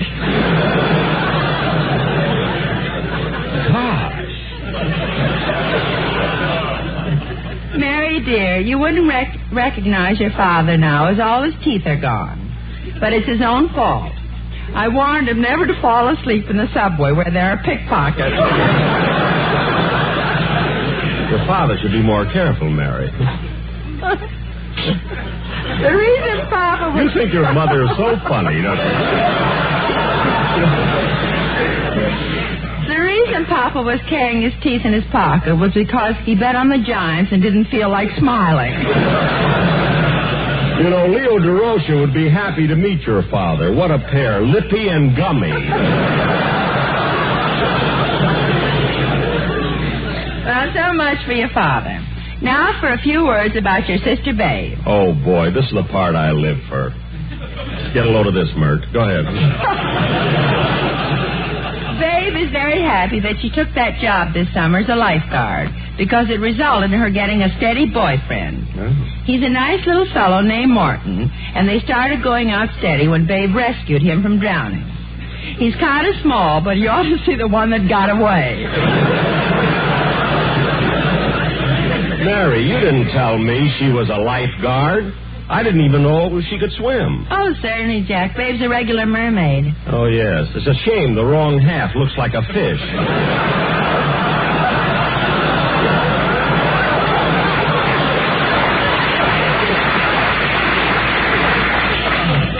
Any more news, Mary?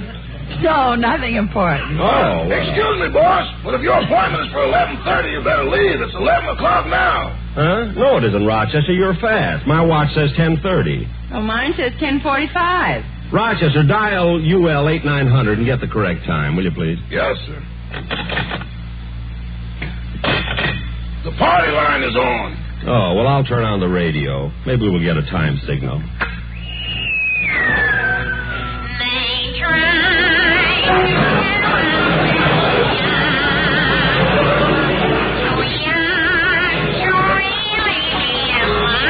For heaven's sake, is she still on? Well, I'm not taking any chance on...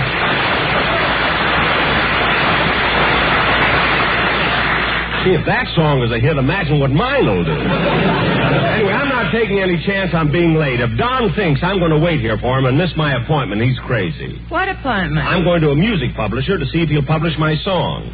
Oh, Jack, you'll never get anyone to publish that corny song of yours. Oh, yeah, I won't. Well, just come along, Mary, and you'll see. Come on. Okay, my car's out in front. Well, good. Let's go. You know, Mary, the publisher's office is in Hollywood, so it won't take Josh, us very... Josh! Oh, gosh, I'm glad I didn't miss you. Well, it's about time you got here. Oh, I'm sorry I'm late, but on the way over here I had an accident. I ran into a truck and turned it over.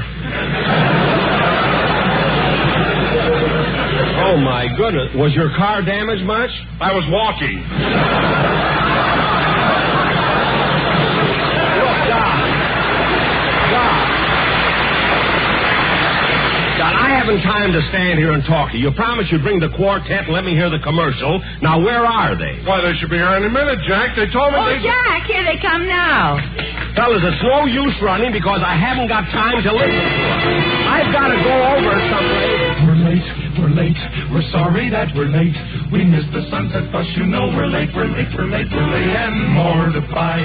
We couldn't thumb a ride, no one would stop and pick us up no matter what we tried. We yelled at every passing car, we nearly went berserk. We showed our canners pretty late, but nothing seemed to work, so now we're out of breath. As you can plainly see, the only thing that we can say is LSMFT. Be happy and go lucky. Everybody should be happy and go lucky. They're great, they're great. We really want to state, you cannot beat a Lucky Strike. They're great, they're great, they're really great. And when you puff, no puff is ever rough. No other cigarette compares with Lucky, sure enough. Now Lucky Strike means by tobacco, LSMFT. A better tasting cigarette, with that you will agree. But now we have to go, we have another show. And even say goodbye, hello, we're very, very late. You know we're late, we're late, we're late, we're late, we're late, right late.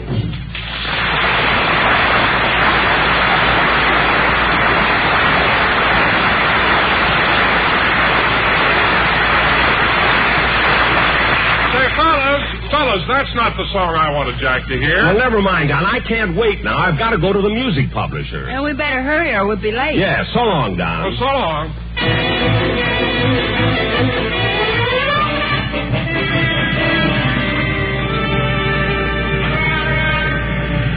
See, I told you it wouldn't take us long. Here's the building, Mary. Let's go in. Well, what for is the music? Hey, Libby, Jackson, what are you doing in Hollywood? I got some business here upstairs. What are you doing here, Phil? Oh, I just came from my doctor's office. Your doctor?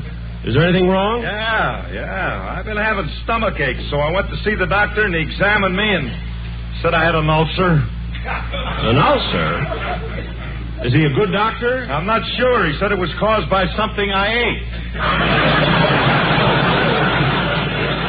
No. Yeah.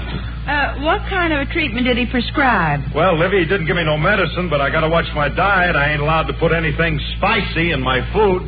Oh, like pepper, mustard, or ketchup. That's right. None of them compliments. That's condiments.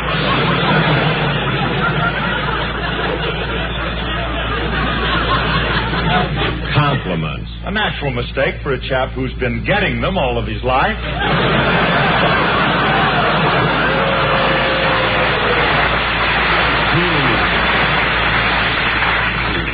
And besides laying off them spicy foods, Liv, I got to drink nothing but milk for 6 weeks. Now, ain't that awful?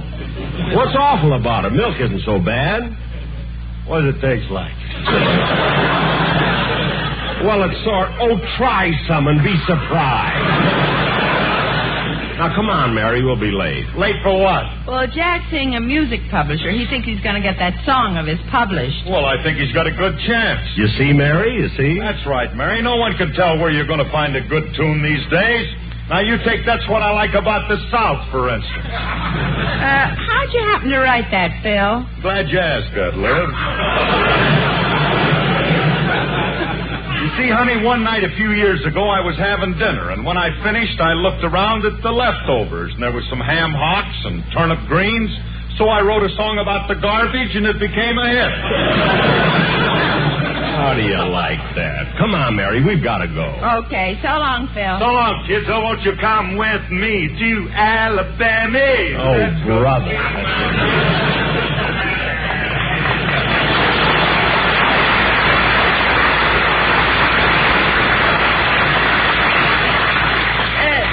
Say, Jack, did you notice how Phil was dressed so neat with a tie and a carnation in his lapel? I wonder why. Mary, don't you know this is National Wine Week?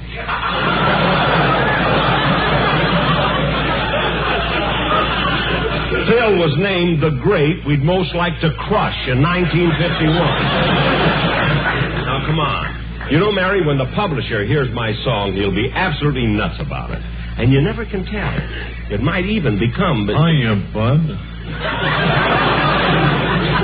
Long time no see. Huh? Oh, hello. Come on, Mary. Let's go. Come on, Mary. Let's get away fast. Who is that? Oh, it's that racetrack tout. I'm always running into him. Come on. Jack, what floor is the publishing company on? The 4th. You know, Mary, I've been so excited about getting down here, I forgot to eat, and I'm hungry, too. Well, there's a candy machine over there. Why don't you get a candy bar? I think I will. Let me see if I've got a nickel here. Oh, here's one. See, they got a lot of candy bars in this machine. Got Hershey's, Love Nest, O. Henry, Lifesavers, Baby Ruth, and Milky Dip.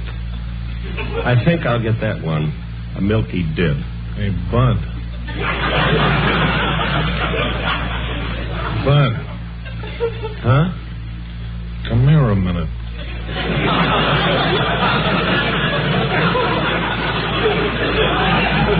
Who, me? Yeah. What you doing?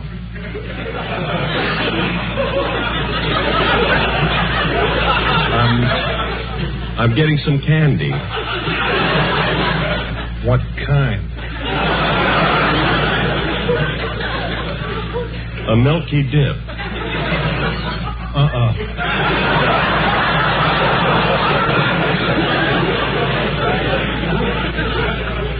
What? Get a Hershey bar. Why a Hershey bar? In this hot weather, nothing runs like chocolate. But look, I want a milky dip. Milky dip hasn't got a chance. What are you talking about? Milky dip not only has chocolate on the outside, but it has cream in the center. That's what'll give you the trouble. What? Cream is hard to handle unless you whip it.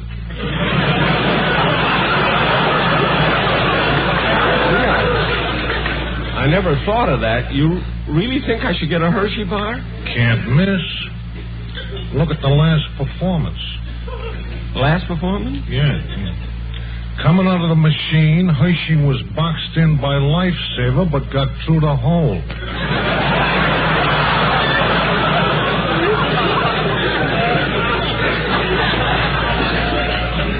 Really?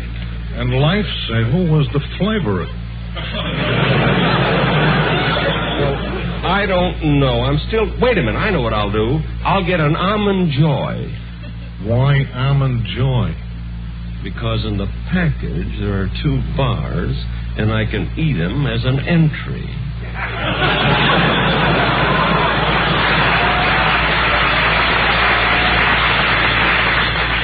Well, okay. It's your dough.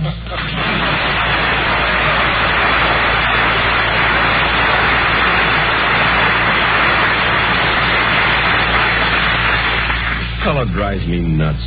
Now, let's see. Where's my nickel? Oh, here it is in my hand. I think I'll... Wait a minute, it's only half a nickel. Oh, no, it's bent. I wish I wouldn't hold my money so tight.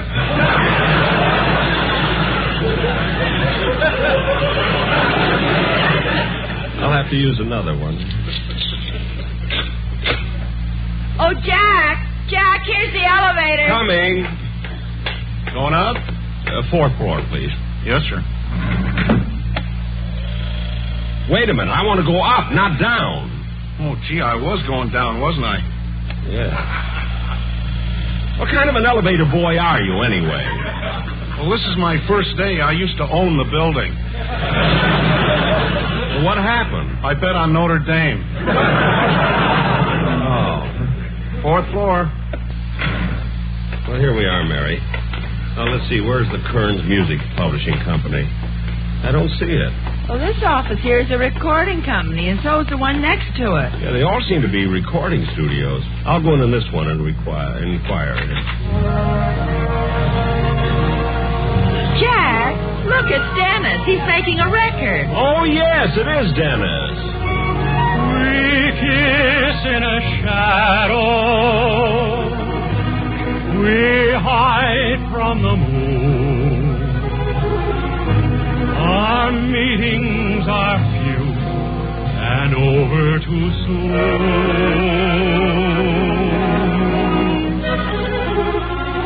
We speak in a whisper,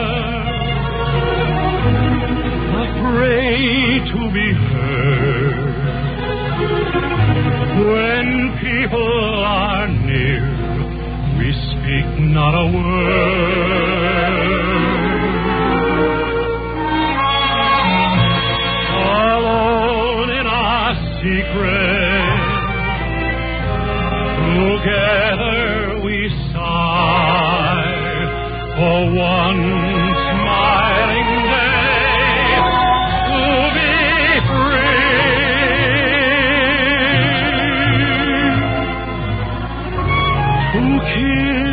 in the sunlight and say to the sky,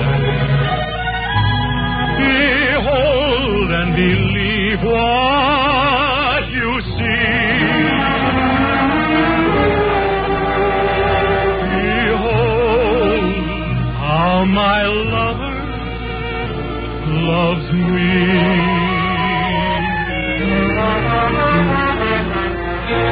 Alone in our secret, together we sigh for one smiling day to be free, to kiss in the sunlight and say to the sky, behold and believe what you see.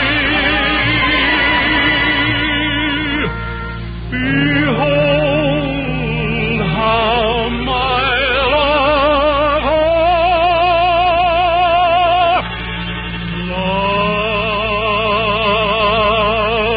loves me.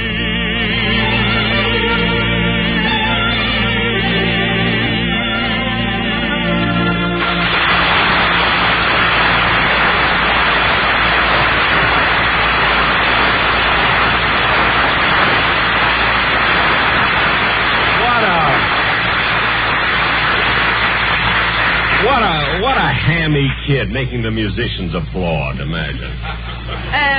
Dennis. Oh, hello, Mary. Hello, Mr. Benny. Dennis, we just heard your record, that song, and it was very good. Oh, thanks. The company thinks it's going to be a big seller. Really? What's on the other side? Oh, a very beautiful ballad. If you'd like to hear it, I'll turn the record over and play it for you. Okay, let's hear it. Okay.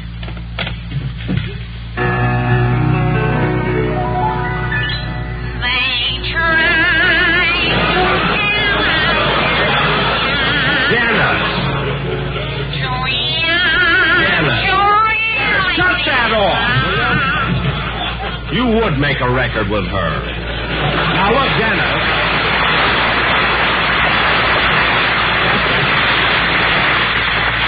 I've got an appointment with Mr. Kearns about publishing my song. How would you like to come along and sing it to him? Well, I can't, Mr. Benny. I have to have a tooth pulled.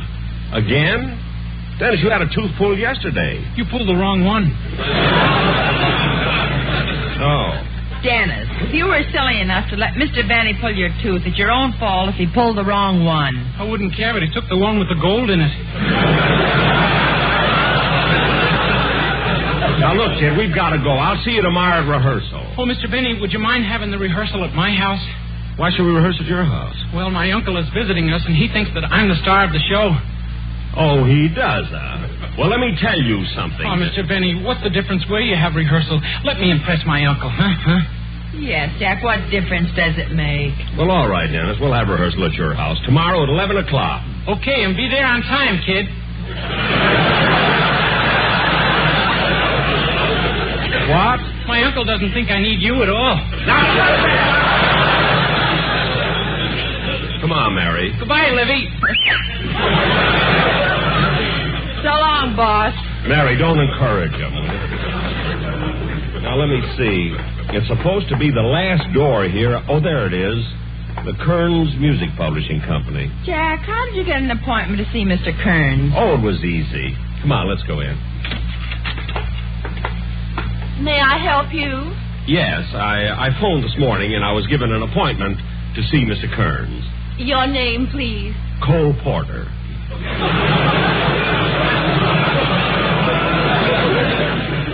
I beg your pardon. Who did you say you were? Cole Porter. Well, I'm afraid I don't understand. Mr. Porter just left here 10 minutes ago. Well, I'm back. You certainly aged in those 10 minutes. Never mind. Just tell Mr. Kearns that Cole Porter is here. Yes, sir. Who is this with you? Irving Berlin. Mary, please. Now, miss, tell Mr. Kearns we're here. Yes, sir. Yes? Mr. Kearns, Cole Porter, and Irving Berlin are here to see you. Well, send them in. Yes, sir. And, Mr. Kearns, if you should want me, I'll be at the Cedars of Lebanon Hospital. What? Well, my doctor warned me, but I didn't know it would happen this suddenly. What are you talking about? You'll find out. You may go in now. Thank you.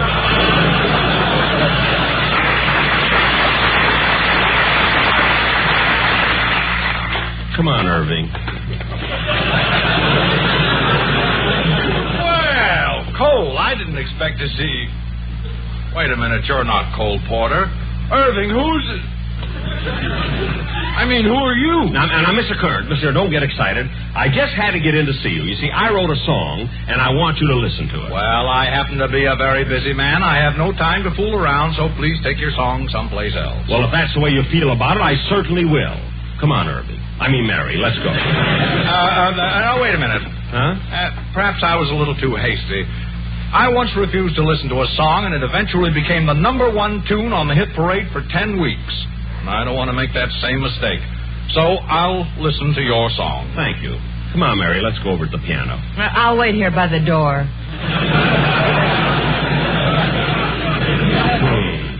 Now, this song you wrote, what's the title of it? When you say I beg your pardon, then I'll come back to you. Mary, come back!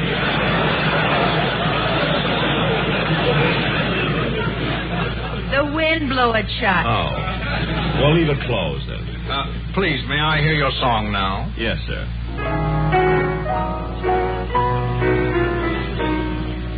When you say I beg your pardon, then I'll come back to you. When you ask me to forgive you, I'll return my honey child. Like the swallows at Serrano, return to Capistrano for you. Hold it. Just a minute, please. Huh? Did you say like the swallows at Serrano? Yes.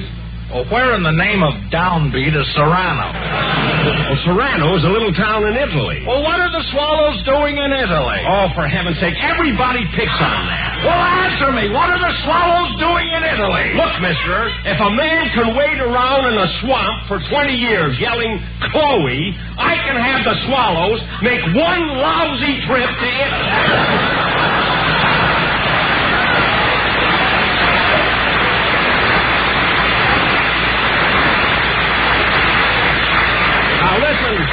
I'm out of breath. Now listen to the rest of this song.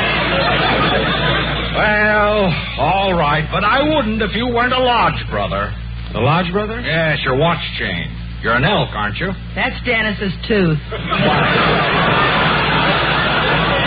Now, Mr. Kearns, I want you to listen to the rest of this song.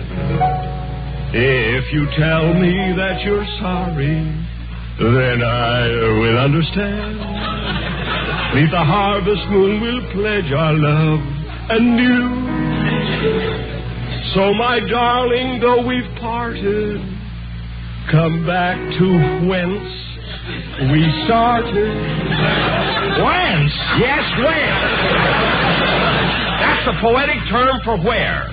But anyway, Mr. Kearns, the music is the important thing. With your influence, you could get that melody on the hit parade. I couldn't get that melody on a good humor truck. Oh, yeah? Yeah, and I don't want to hear any more of your songs, so get out of my building. Your building? I've been on SMU. Oh, well, come on, Mary. I'll get this song published if I have to do it myself.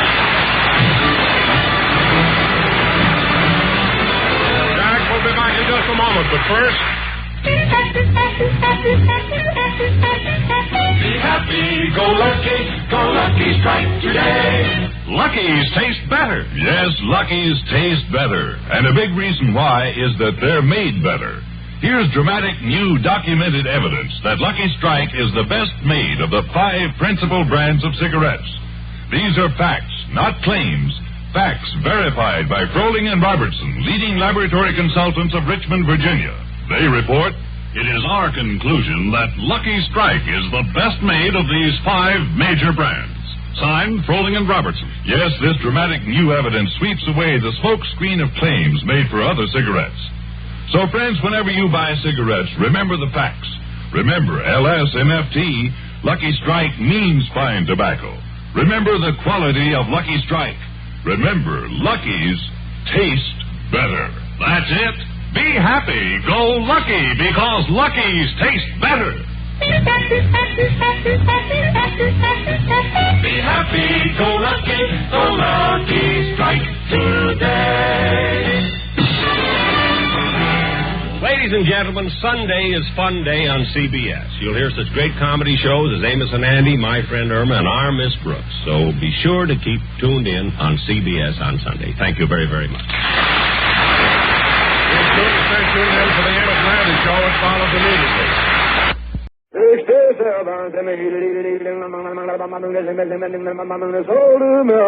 The Jack Benny Program, presented by Lucky Strike, the cigarette that tastes better.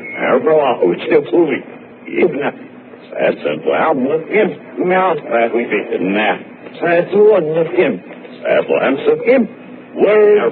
Words, meaningless words.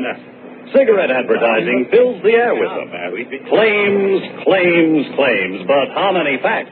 Now, this smokescreen of empty talk is swept away for the first time in cigarette history. Now, a month after month, continuing quality comparison based on tests certified to be impartial, fair, and identical proves Lucky Strike by a wide margin is the best made of the 5 principal brands of cigarettes. That's a fact, friends, not a claim. A fact. Verified and documented by leading laboratory consultants of Richmond, Virginia. They report, it is our conclusion that Lucky Strike is the best made of these 5 major brands. Signed, Froling and Robertson. Yes, friends, Luckies are made better. So round, so firm, so fully packed, so free and easy on the draw, with no annoying loose ends. A big reason why Luckies taste better. And never forget, LSMFT, Lucky Strike means fine tobacco. There's no substitute for fine tobacco. Don't let anybody tell you different. That's simple.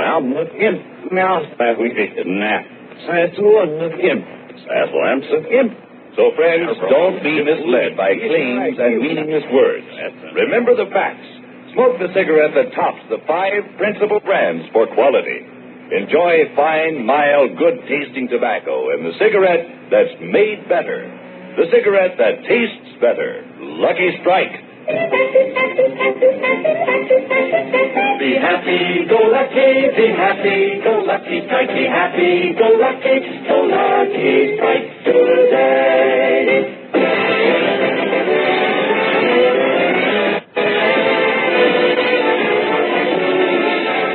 The Lucky Strike program starring Jack Benny with Mary Livingston, Phil Harris, Rochester, Dennis A. and yours with Don Wilson.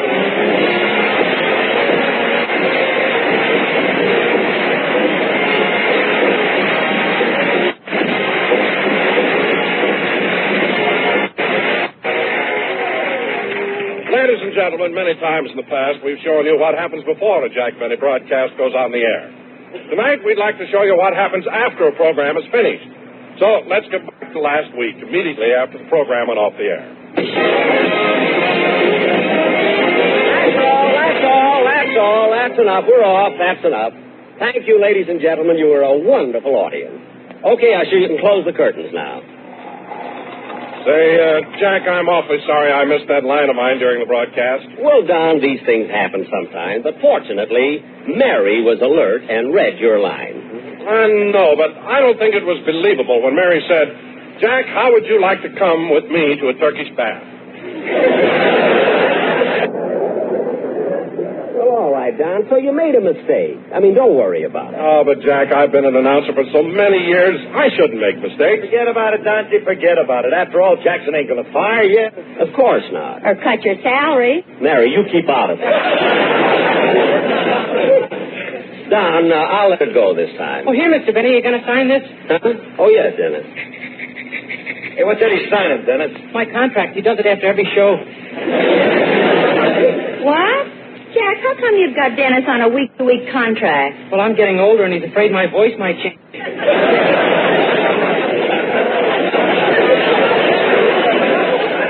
Yeah. Jack Benny, you ought to be ashamed of yourself. What do you mean ashamed? That's just smart business. I mean, what good is he to me if his voice After all, baritones are a dime a dozen. According to my salary, so are tenors.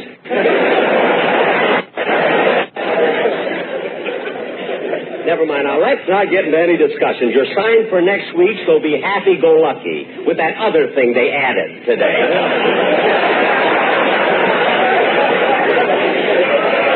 That Christmas promise. Happy-go-lucky backwards, it is. Now, kid, supposing we... Oh, answer the phone, will you, Mary? Okay, Jack. It ain't the real telephone, Mr. Benny. I was just testing my sound equipment. Oh, are you getting ready for your next show, Gene? Yeah, I like to test all my sound effects out first to see if they're working. Say, this is an interesting-looking gadget. What is it? Oh, this is how we make the sound of a body falling down a flight of stairs. Listen.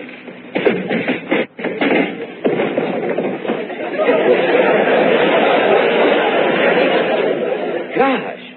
What's this one here? Oh, that's a medieval torture rack. Here, show you how it works. Gee. Say, what's this effect here? Oh, that's a guillotine. That cuts off people's heads. Listen.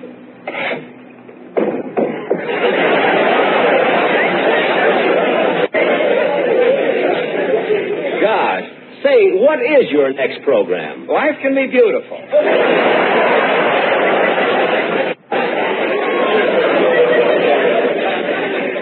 I must listen to it. You know, oh, for heaven's sakes, Phil. What's the matter, Jackson? Look on the way all your musicians are still sitting on the bandstand. The show is over. Get rid of them. I don't want to have to pay overtime again. Okay. Gentlemen, by the power vested in me by James Caesar Petrillo, I dismiss thee. There, does that suit you? No, look how your musicians leave all their junk on the bandstand. I haven't come back here and cleaned it up. Okay. Hey, fellas, come back here and carry out your music, your instruments, and Remley. Better. You know, Phil, the trouble with you is you always think that... Dennis, get away from those sound effects.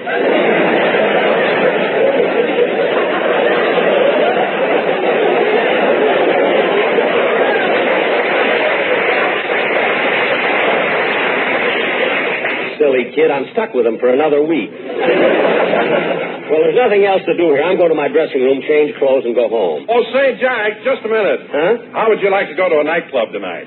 A nightclub? Yeah. You know, the Sportsman Quartet's appearing at Billy Gray's bandbox, and I thought it might be nice if we all went over there and had some fun. Say, why don't we do that? Yeah, they got a swell show. Well... Oh, come on, Dad. Loosen up for once. Why don't you spend a little? Try it. It might be fun. Look, Phil, I'll tell you why I'm so careful about how much I spend.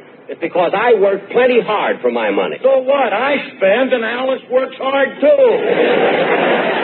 That I can understand. Dennis, stop fooling around with those sound effects. That wasn't a sound effect. I fell down the stairs.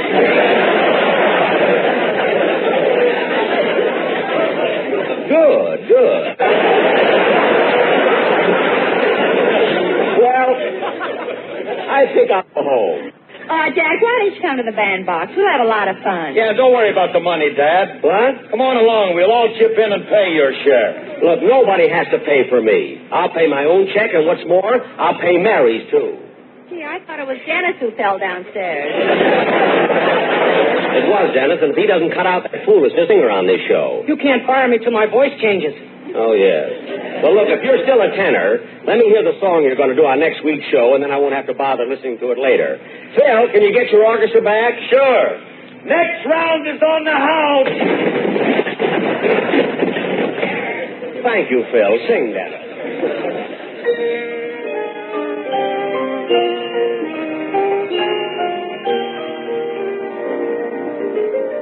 The game of holding is the sweetest game I know.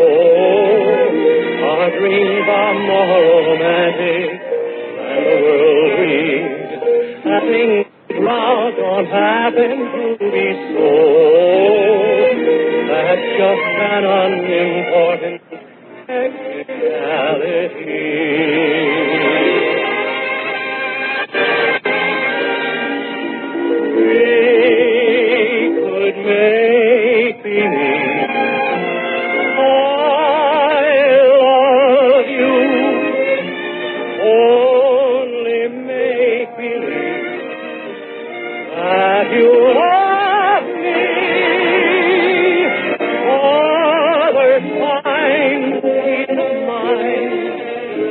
in pretending.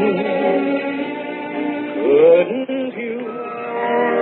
Couldn't I? Couldn't we?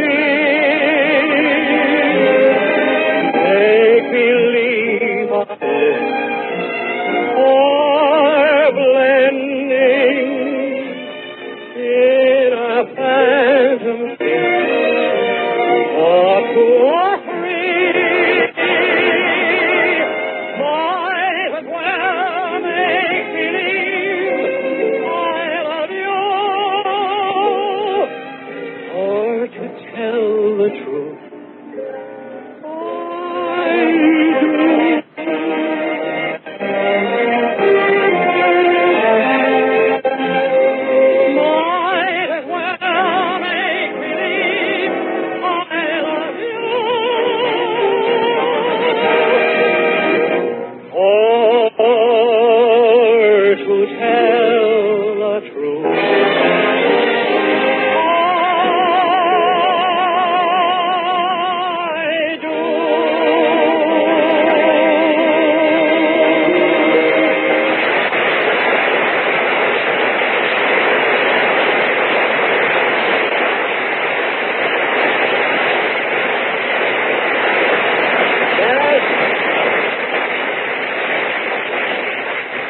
That sounded great. It'll be wonderful on next week's show. Thanks, Mr. Benny. I'm glad you liked it. Because it's one of my favorite. Dennis, give me back that contract. Oh, I was only kidding. Oh. Look, Jack, if we're going to the bandbox, you better go to your dressing room and change. That's right, Jack. Then we can all go together. Okay, kids, I'll hurry. Wait for me. Ouch! Dennis! What happened? He opened the sound effects door and I walked into the wall.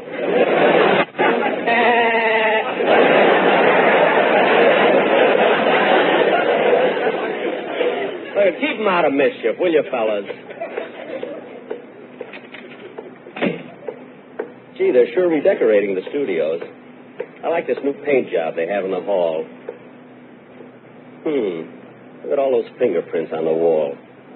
Can't understand it. Wet paint signs all over the place, and yet people have got to touch it. They just can't believe in signs. Oh, hello. Hello, Rochester. Did you hear the show? Yeah, it was good. And say, how'd you get that paint on your finger? Never mind. Hand me a towel. Thank you. You ready for me to drive you home? I'm not going home, Rochester. The gang and I are going to the bandbox tonight. You going to a nightclub, boss? Uh-huh. With the whole gang? Uh-huh. You want to put on another suit so you can say you forgot your money?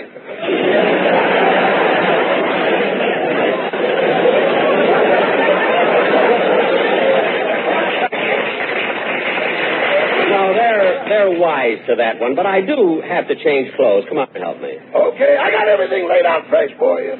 Suit, socks, shirt, and tie, and here, we may as well start with this. Well, I don't think I need a fresh one. I do. The weather's kind of damp, and the curls are all out of the one you're wearing.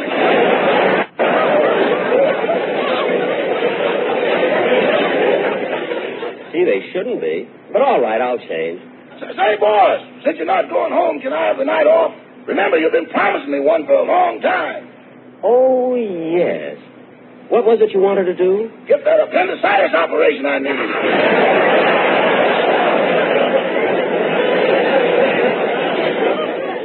All right, Rochester, but be home early. I'll tell the doctor. Now,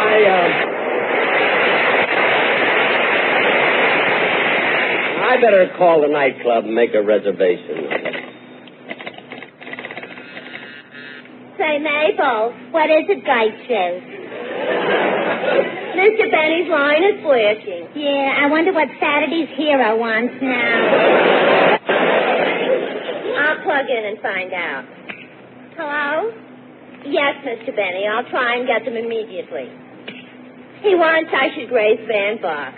I wonder why. Say, I know. That's where the Sportsman Quartet is singing.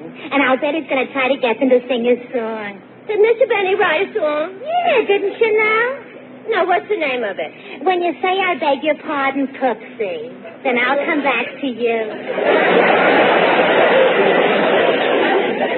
Is Poopsie Michael? It was when he sang it to me last night. Say, you didn't tell me you were going out with Jack last night. Well, he called me at the last minute, so I put on my new dress. You didn't tell me you had a new dress either. Well, it isn't exactly new. I bought it in that shop that sells clothes that used to belong to big stars. Gosh. Who did this dress belong to, Lana Turner? No, Milton Berle. Well, with your figure, it must have fit perfectly. Look who's talking. If it wasn't for your buck teeth, you'd have no figure at all. Anyway, Jack liked me well enough to sing me his song. Imagine him writing a song. I thought he quit after he tried to write short stories and sell them to the magazines. Why? What happened then? He found out that they paid a nickel a word, so he made his hero stutter.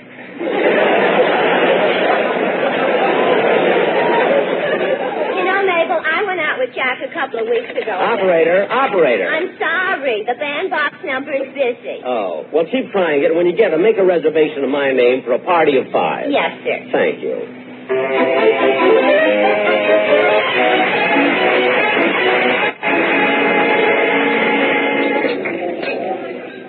Oh, Charlie. Yes, Mr. Loss. Jack Benny called and made a reservation for a party of 5. Will you set up a table? Yes, sir. How about that table over there? Oh, that's too close to the exit. Oh, what do you mean? Well, last time he was here, when they did a match, yelled fire, and that was the last we saw of him. Gee. Well, I'll say one thing. We didn't have any trouble getting the money from Mr. Harris. You didn't? No, we just reached under the table and took it out of his wallet. Oh, here comes Mr. Benny and his party now. I better go set the table. Good evening, Mr. Benny. Your table is ready. This way, please. Thank you. Come on, kid. Hey, you go first, Liv. Okay. Here's your table, folks. Thank you. I'll have the waiter here in a moment. Good.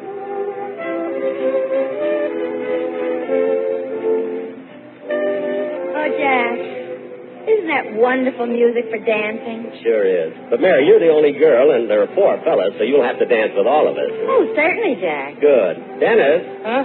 Dennis, would you like to have the first dance? Oh, no, thanks. I'd rather dance with Mary.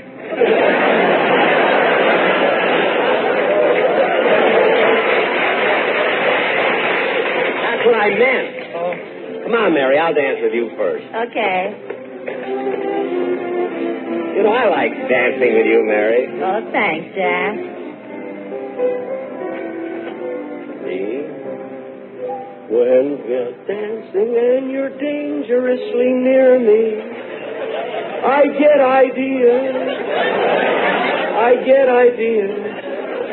Oh, Dad, come now.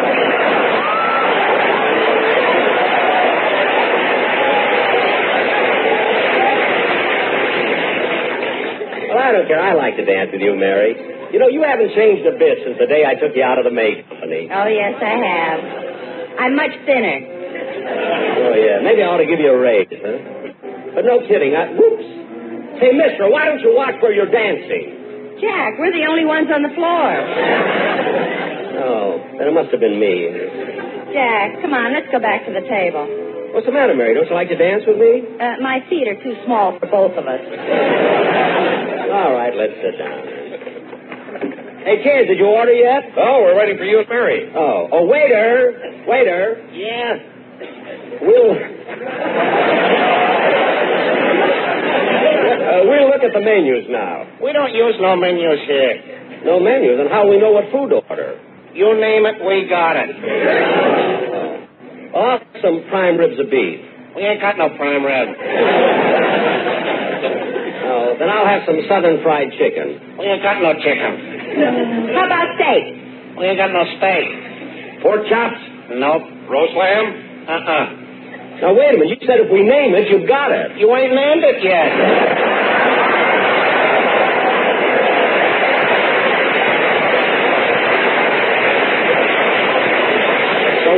We're not going to play guessing games. Bring us what you've got. Okay. I don't know what it is. Every time I go someplace, I always have trouble. Oh, Jack, quiet. The floor show's going to start. Oh, yes. How do you do, ladies and gentlemen? This is your master of ceremonies, Lenny Kent. welcome you to the bandbox.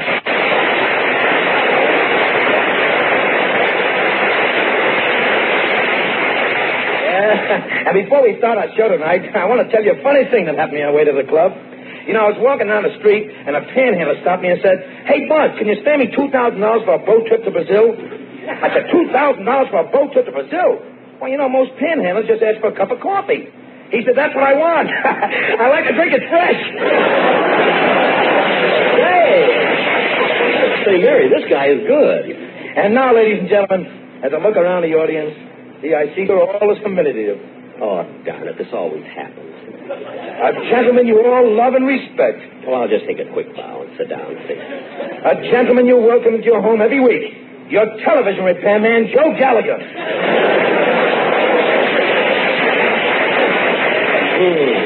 And now, to continue with our show... Hey, you, down front!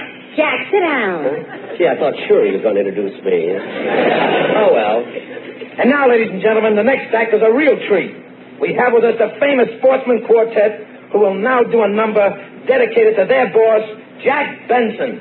Jack Benson! Jack, the Sportsmen are going to dedicate their song to you. I know. Quiet, everybody!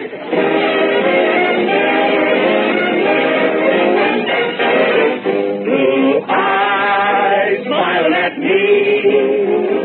Nothing but blue eyes do I see. Blue eyes never are sad, never sad. He's 39, but we call him Dad. Never saw a man always okay, except on the day we get our pay. When we need some dough. Never saw a man always okay, except on the day we get our pay. When he needs some dough, what does he do? He goes to his balls or takes off his shoes. But you know how happy we'll be when you brought blue eyes. Mary, I'm going to join her. Lucky, try lucky today. When you start a puff, you will like him, sure enough. Better tasting, too. Fine tobacco, through and through. Take a tip from me. Like an elephant. I would really give a dime just to have another rhyme. Better by far. No other brand is on a par. Everyone agrees Lucky's our best. Quality wins in every test. So, blue eyes, we want you to know before you go. Great to be with you on your show.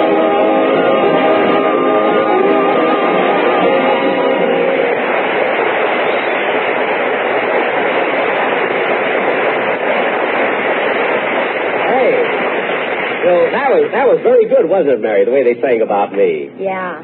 Well, your eyes are beautiful. I know. Joan Crawford didn't even name me in the first 10.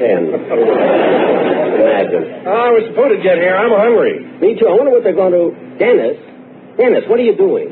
I'm going to give Phil a hot foot. Oh, is he down there already? We've only been here long enough for one dance. Mr. Benny. Huh? I had no idea you were here in person until the quartet sang that number to you. Would you mind giving me your autograph? My autograph, certainly. It's not for me, it's for my sister. Oh. She thinks you're wonderful. She does?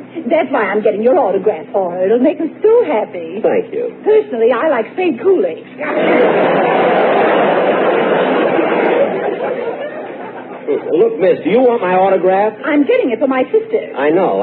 She thinks you're the funniest thing on radio. Thank you. All day long she goes around singing that lousy song you wrote. Look, miss, I didn't send for you. You came over and asked for my autograph.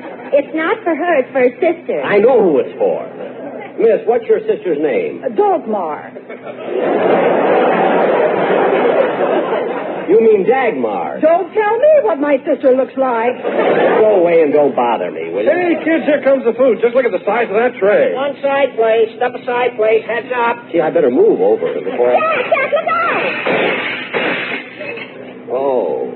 Jack, are you hurt? No, I'm not hurt, but look at me. My suit is ruined. That waiter did this on purpose. I did not. You broke my shoulder. My feet went out from under me. Well, it's your own fault for wearing slippery shoes. What shoes? I'm barefoot. Barefoot? In the second show, I do a hula dance. What? I want to go back and do my little question. Hawaii. Well, I've had enough of you. I'm going to call Mr. Lewis. Mr. Lewis ain't here. He just left. Well, I'm going to talk to the Major D. Oh, Captain. Captain. Are you the captain? Well, who do you think I am mixing this salad? Caesar? Never mind it. Just look at me. Look at my soup. Meat and potatoes and gravy all over. The next time you come in, we'll give you a bid. I don't need a bid. This waiter spilled all his food on me. Well, accidents will happen. Accident nothing. He did it on purpose. Good.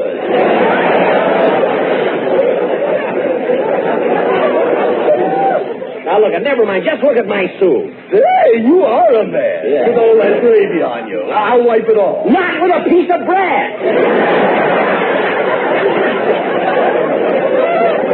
For heaven's sake. Captain, just wipe them off with a napkin so we can go home. Certainly. Hold still, Mr. Benny. Yes, that does the coat. Now for the pants. Now, don't forget my shoes. Oh, yes, your shoes. There. Now, Charlie, hand me the scissors. Scissors? As long as you have that bowl on your head, I might as well give you a haircut. A haircut? That's ridiculous. Mary, keep out of this. Charlie, hand me a magazine. Not too much off of it. When we're dancing and you're dancing near me, I get ideas. I get ideas.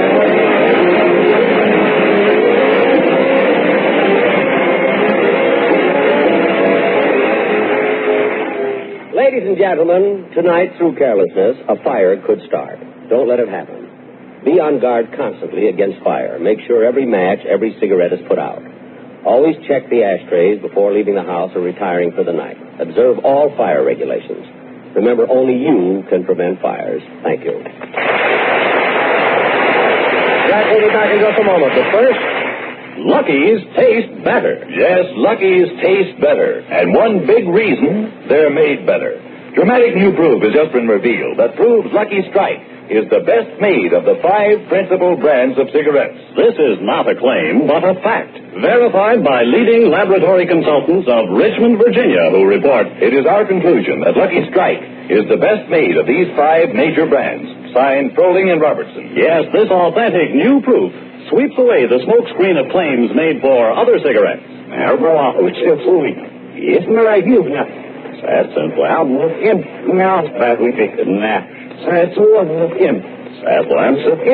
So, friends, don't be misled by meaningless claims.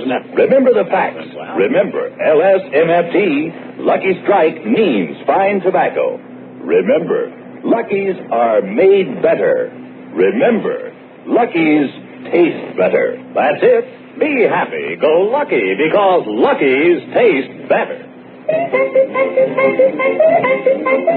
Be happy, go Lucky Strike today. Ladies and gentlemen, Sunday is Fun Day on CBS. Such great comedy shows as Amos and Andy, My Friend Irma, and Our Miss Brooks. The Jack Benny Program, presented by Lucky Strike. And now, your attention, please.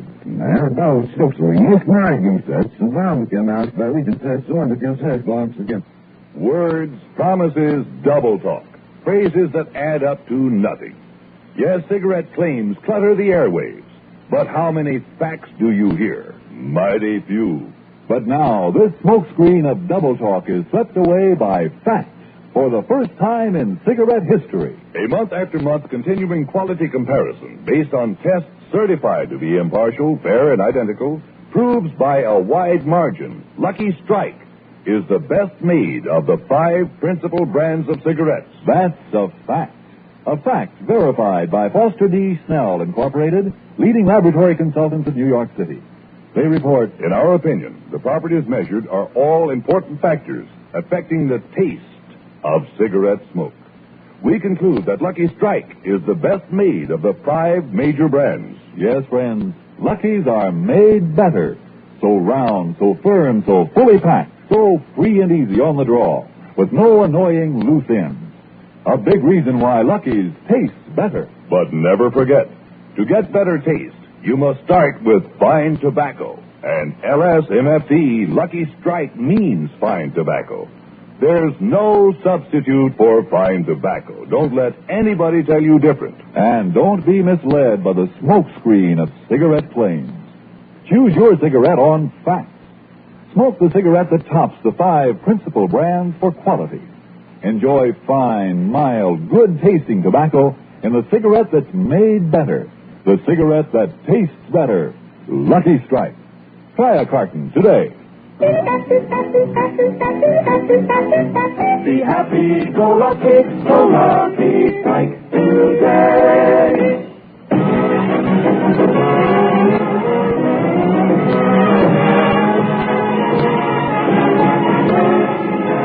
The Lucky Strike program starring Jack Benny with Mary Livingston, Phil Harris, Rochester, Dennis Day, and yours truly, Don Wilson.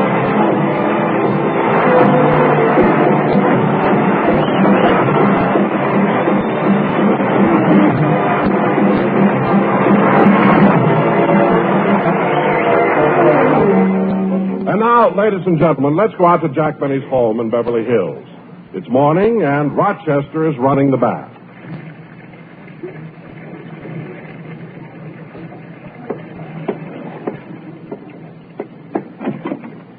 Oh, boss, Yes, Rochester. the tub is ready. Yeah, hope the water isn't too hot. Oh, no, it's just right. I tested it with my elbow. Did you put in the lavender bath salts like I told you to? Oh, yes, a whole box. And also 2 packages of that stuff that makes bubbles. Good, good. Come on, Polly, your bath is ready.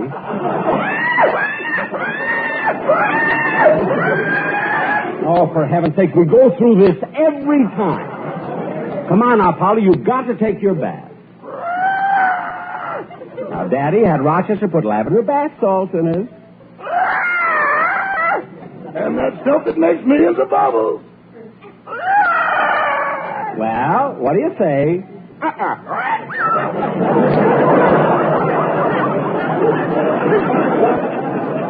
Well, that does it. Rochester, pick up the cage and bring it in the bathroom. Yes, sir.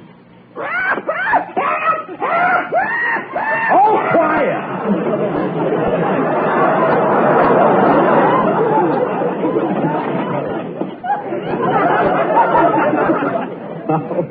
Now, Polly, look, set the cage up on the sink, Rochester. Yes, sir. Now, Polly, Daddy, you open the little door and you dive right in the tub. Polly, stop whimpering and dive already. I can't understand it. I thought sure Polly was over her fear of water. Yeah, especially after all that money you spent taking it to the psychiatrist. It cost me a fortune. I took Polly to that psychiatrist's office every afternoon for 2 weeks. Maybe I shouldn't have stopped her treatment so soon. Well, why did you? I had to. Nothing looks sillier than a parrot lying on a couch.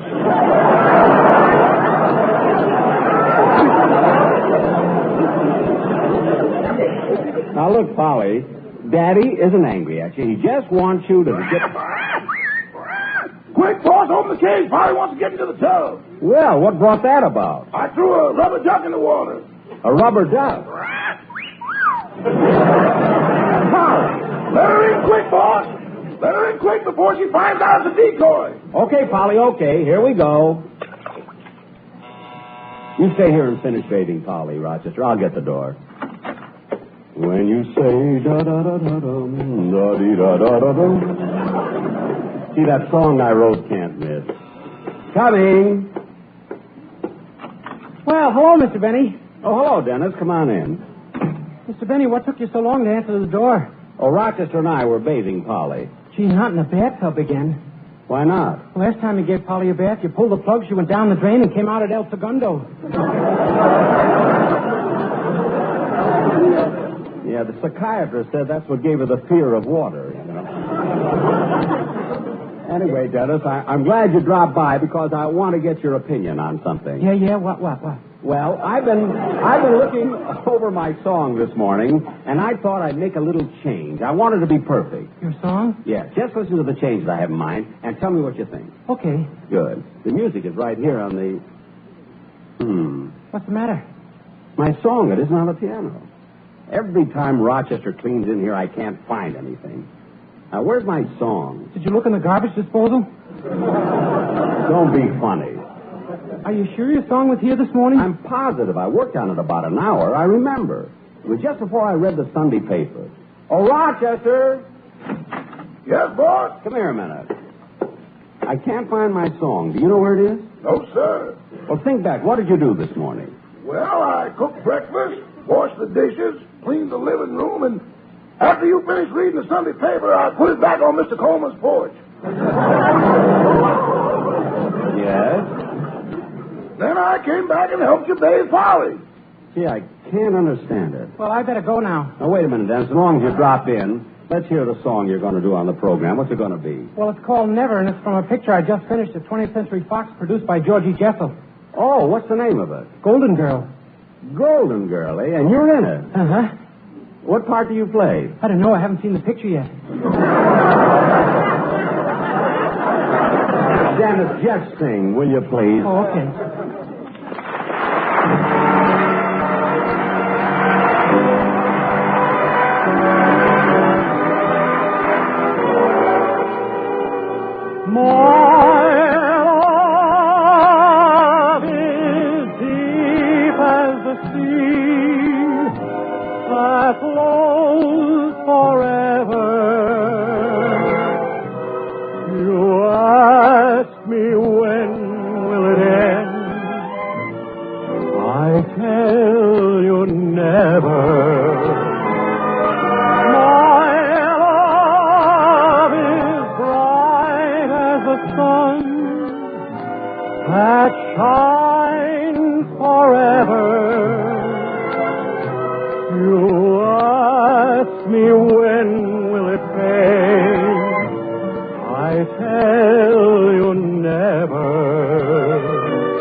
Like a castle of sand, but I'll be waiting here with my heart in my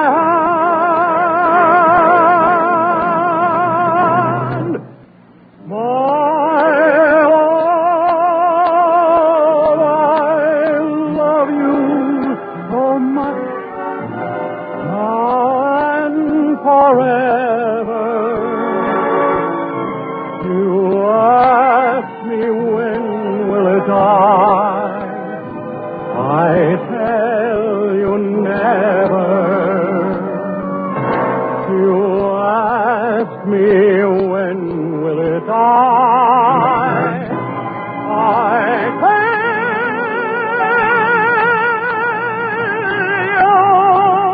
you never.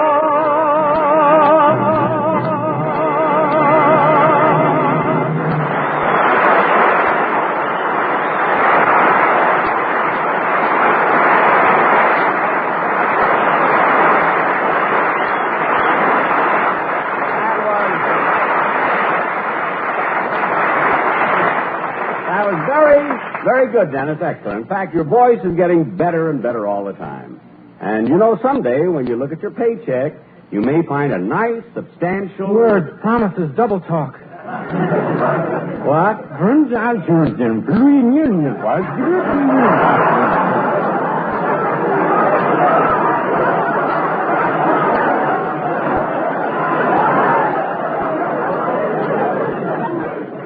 Dennis, what did you say? Oh, nothing. I swallowed my gum.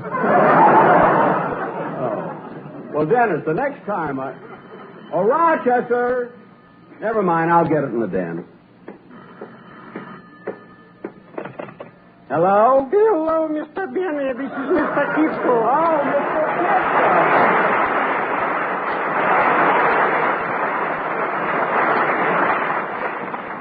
Well, Mr. Kitzel, it's nice to hear from you. Thank you, Mr. Benny. The reason I called, I'd like to invite you to a Halloween party at my house. Oh, I'll be glad to come, Mr. Kitzel. Seems like you give a party every Halloween. Oh, yes. To me, this is a day of great sentiment. It was by a Halloween party that I first met my wife. Really? Yeah, she came as a witch. A witch? Yeah. Oh, a costume party. No.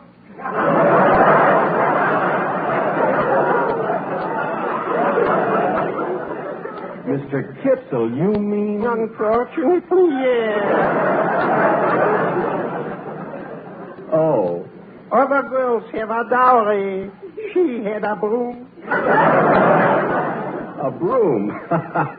Mr. Kitzel, you're joking. Yeah. My.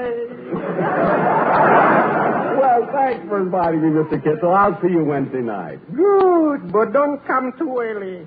You see, as soon as it gets dark, I'm taking my little boy around the neighborhood to play trick or treat. Oh, that's cute. Why don't you bring him over here, too? No, thank you. To that richy neighborhood, I'll never let him go again. Why not? Last Halloween, he went to Beverly Hills, played trick or treat, and he got so much stuff I couldn't pay the tax on it. Oh, well, all right. I'll be over at your house at 9 o'clock. Goodbye, Mr. Kitzel. Goodbye, Mr. Benny. Goodbye.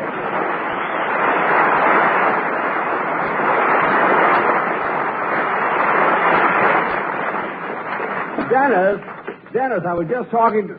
Oh, hello, Phil. When'd you come in? Just a minute ago. Hey, Jackson, that wasn't Alice on the phone, was it? No. Look, if Alice calls, don't tell her you saw me. Why? Well, what's the matter? I want to lay low till she cools off. No kidding, Phil. Are you in trouble? Believe me, Jackson, if I didn't need the money, I wouldn't have done it. Phil, what did you do? I played gin rummy with my kids and won $40.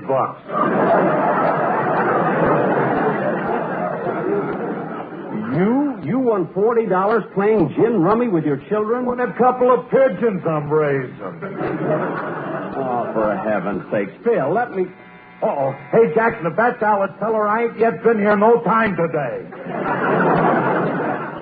You ain't yet been here no time today? Yeah. Tell her. I will, Phil. I may phrase it differently, but I'll tell her. Coming. Oh, hello, Jack. Hello, Don. Well, you've got the sportsman with you, too. Come on in, fellas. Oh, Jack, there's something I want to talk to you about. Well, if it's about Phil, he ain't yet been here no time today. You all. Now, what's that? I don't know, words, double talk. What do you want, Don? Oh, Jack, you're going to love this. Now, you're just going to love it. The quartet wants to do a commercial to that song you wrote. So, if you'll just give us a copy, the boys will show you what they have in mind. Oh, that's wonderful, Don, but this is a fine time for it to happen. Why? I lost my song. I can't find it anywhere. It's the only copy I've got. Dennis, are you looking for my song? No. Then what are you doing? I'm still trying to figure out what Phil said. Forget it. Gee, Don, that is a shame. Oh, it certainly is, Jack. Well, if you haven't got the music, the boys will just have to do something else. I guess so. What else have they got? Well, here's one I think you might like. Sing it, boys.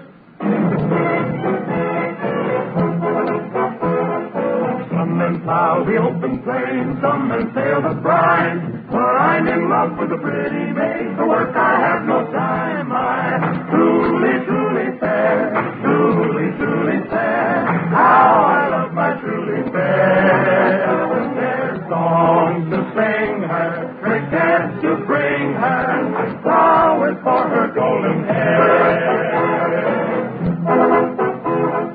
Some men work the livelong day just for bread and wine, but all we do is sing about those lucky strikes so fine. Oh, lucky strike, good old lucky strike, truly it's beyond compare. Let's light a lucky upon a lucky, there's no better anywhere. Once we sailed from Boston Bay, bound for Singapore, but we forgot our lucky strike, so we swam back to shore. Oh, lucky strike, good old lucky strike, truly better faith in two. So listen, brother, there is no other cigarette as good and true. LSMFT, LSMFT, LSMFT. Don't be misled by other claims you have read. Just try a good old Lucky. Try a good old Lucky. You will like a Lucky Strike.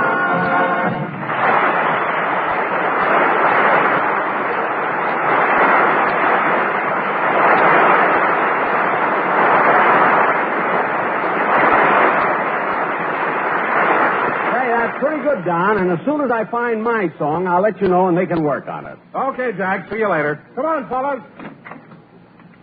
How do you like that, Phil? The quartet wants to do my song and I can't find it. Why don't you forget about being a songwriter, Jackson? Ain't it enough that the Maybelline Company named you Blue Eyes of 1951?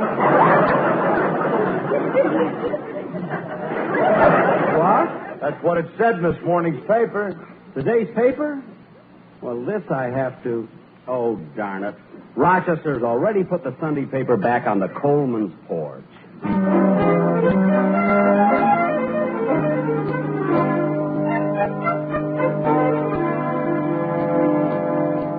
Ronnie! Oh, Ronnie, where are you? I'm here in the den, Benita.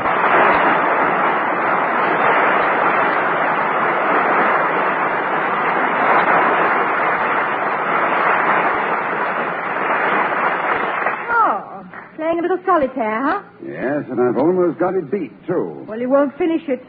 Well, you said the same thing last night, and you were right.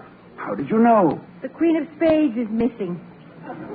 You'll find a new deck of cards in the... I beg your pardon, Mr. Coleman. Yes, Sherwood? I brought in the Sunday paper. Oh, thank you. Well, now, let's see what's new. Benita, look at this. I was right. What?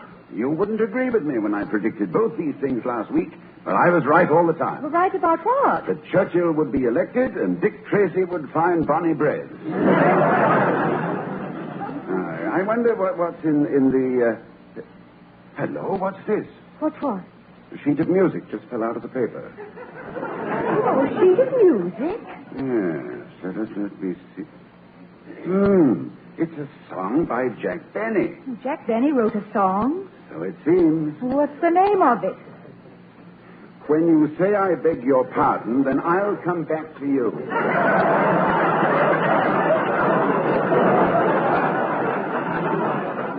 Oh, I say, now, really?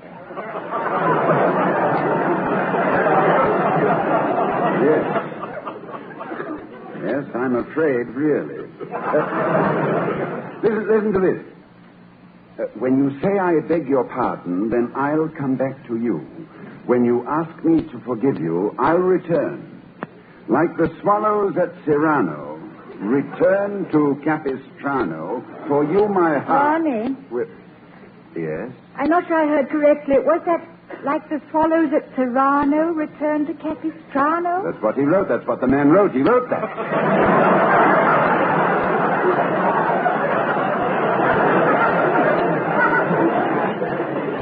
And then it goes... if you say that you are sorry, then I will understand. Neath the harvest moon, we'll pledge our love anew. Oh, Ronnie, you're joking. Anita, I was never more serious or more nauseated in my life. Listen to the rest of it. So, my darling, though we've parted, come back to whence we started. When? Yes, Jack has a footnote on the bottom saying, yes, whence it's the poetic form of where. Now, just let me finish this. So, my darling, though we've parted, come back to whence we started, and sweetheart, then I'll come back to you. This is the lousiest thing I've ever heard.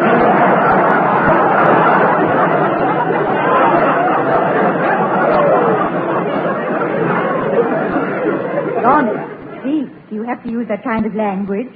What else can I say about it? Well, you still don't have to use that kind of language. You can say it's the most awful thing you ever heard. Well, darling, this is not the most awful thing I ever heard. This is the lousiest thing I ever heard.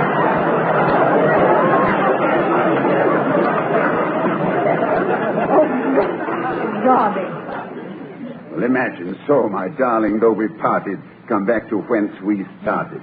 I wish he'd bring our lawnmower back from whence he got it.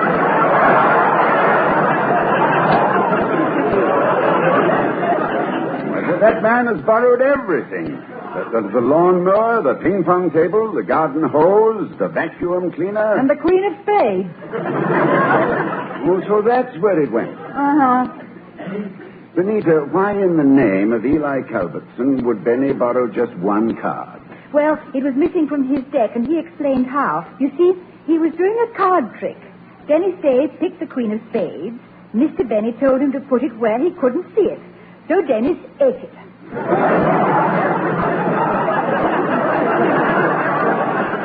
Dennis Day, you know. I have a great affection for that lad. I understand he drives Benny crazy. But you know, darling, there's one thing that's rather amazing about Jack. Oh, what's that? Well, with all the things he's taken from us through the years, not once has he tried to borrow any money. Well, darling, money is the one thing he doesn't use.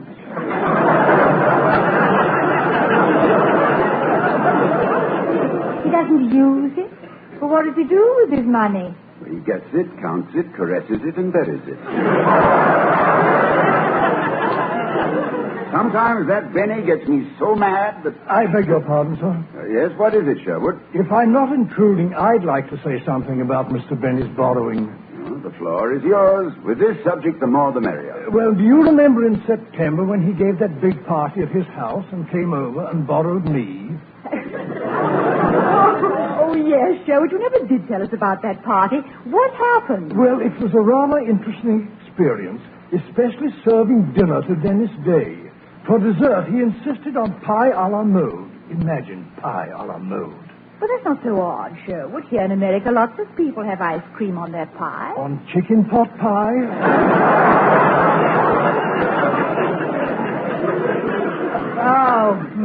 Strangely enough, that was all he ate. Well, he probably wasn't hungry after eating the Queen of Spades.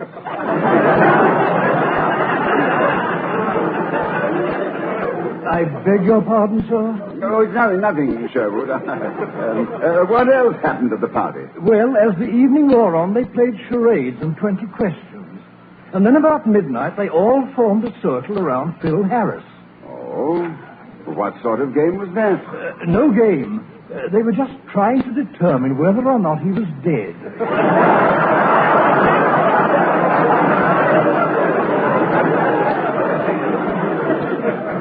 Will you be needing me any further, sir? No, thank you, Sherwood. You may go. Thank you. What are you doing, Benita? I'm just looking at the theatrical section. They got some good pictures showing. Would you like to go? Oh, no, dear. I don't feel like going out, no. Okay. One of the neighborhood theaters is showing a revival of one of your pictures. Where? When? Who? What?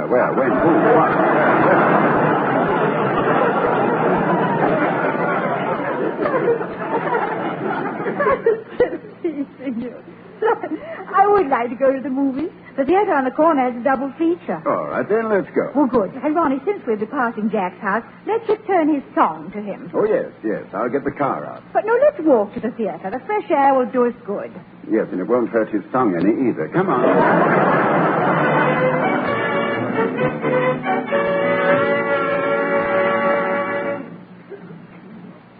Well, Ronnie, don't just stand there. Ring the doorbell. Oh, all right.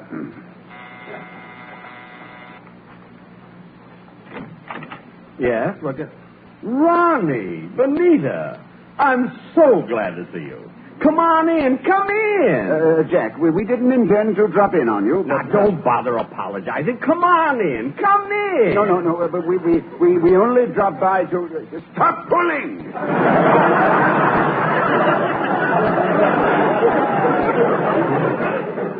Oh, I'm sorry. Jack, we only wanted to return your song. We found it in our morning paper.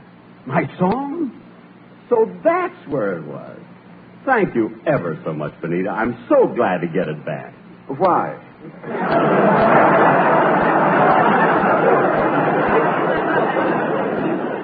What? Ronnie. Oh, yes. Yes, I imagine you would be glad to get it back. Well, I sure am. Well, Jack, we have to be running along. No, Ronnie, now, don't go yet. Jack, we were on our way to see it. I won't take no for an answer. Now, you must come in and visit. After all, I haven't seen you for so long. So long.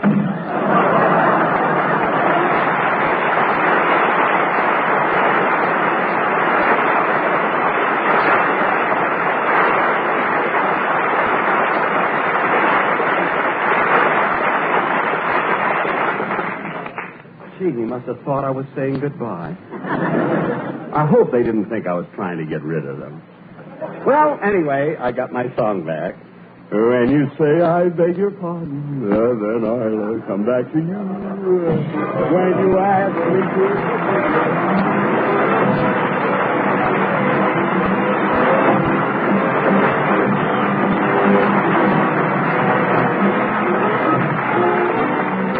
Ladies and gentlemen, each year fires attack more than 250,000 homes, handicap our defense efforts, and cause much loss of life. Most of these fires start because someone was careless. Don't let it be you. Put out all matches and cigarettes before discarding them. Don't smoke in bed. Make sure all electrical wiring is properly installed. Follow all fire regulations. Be careful. Be cautious. Remember, only you can prevent forest fires. Thank you.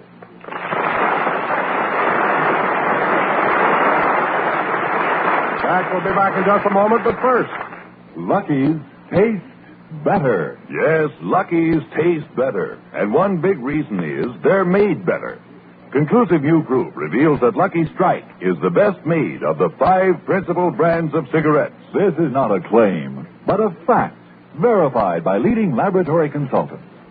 Earlier, you heard the report of Foster D. Snell, Incorporated of New York. Now, listen to the report of Froling and Robertson of Richmond, Virginia. It is our conclusion that Lucky Strike is the best made of these 5 major brands. Signed Froling and Robertson. Yes, this authentic new proof sweeps away the smokescreen of empty claims made for other cigarettes. Double talk like this.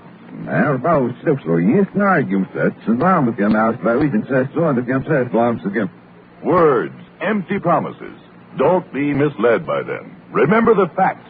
Remember LSMFT. Lucky Strike means fine tobacco. Remember, Lucky's are made better. Remember, Lucky's taste better. Be happy, go lucky, be happy, get better taste. Be happy, go lucky, strike today.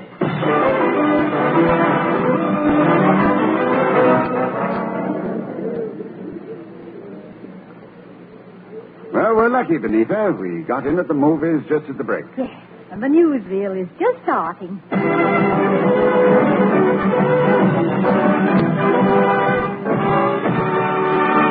And now for some personalities in the news. We take you first to Beverly Hills to the home of a well-known star who has written a song. When you say I beg your pardon. Oh, no. Then Come on, I'll come back to you. When you ask me to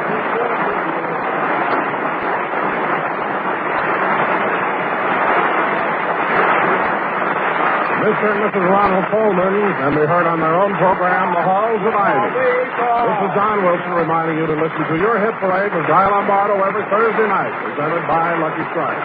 Consult your newspaper for time and station.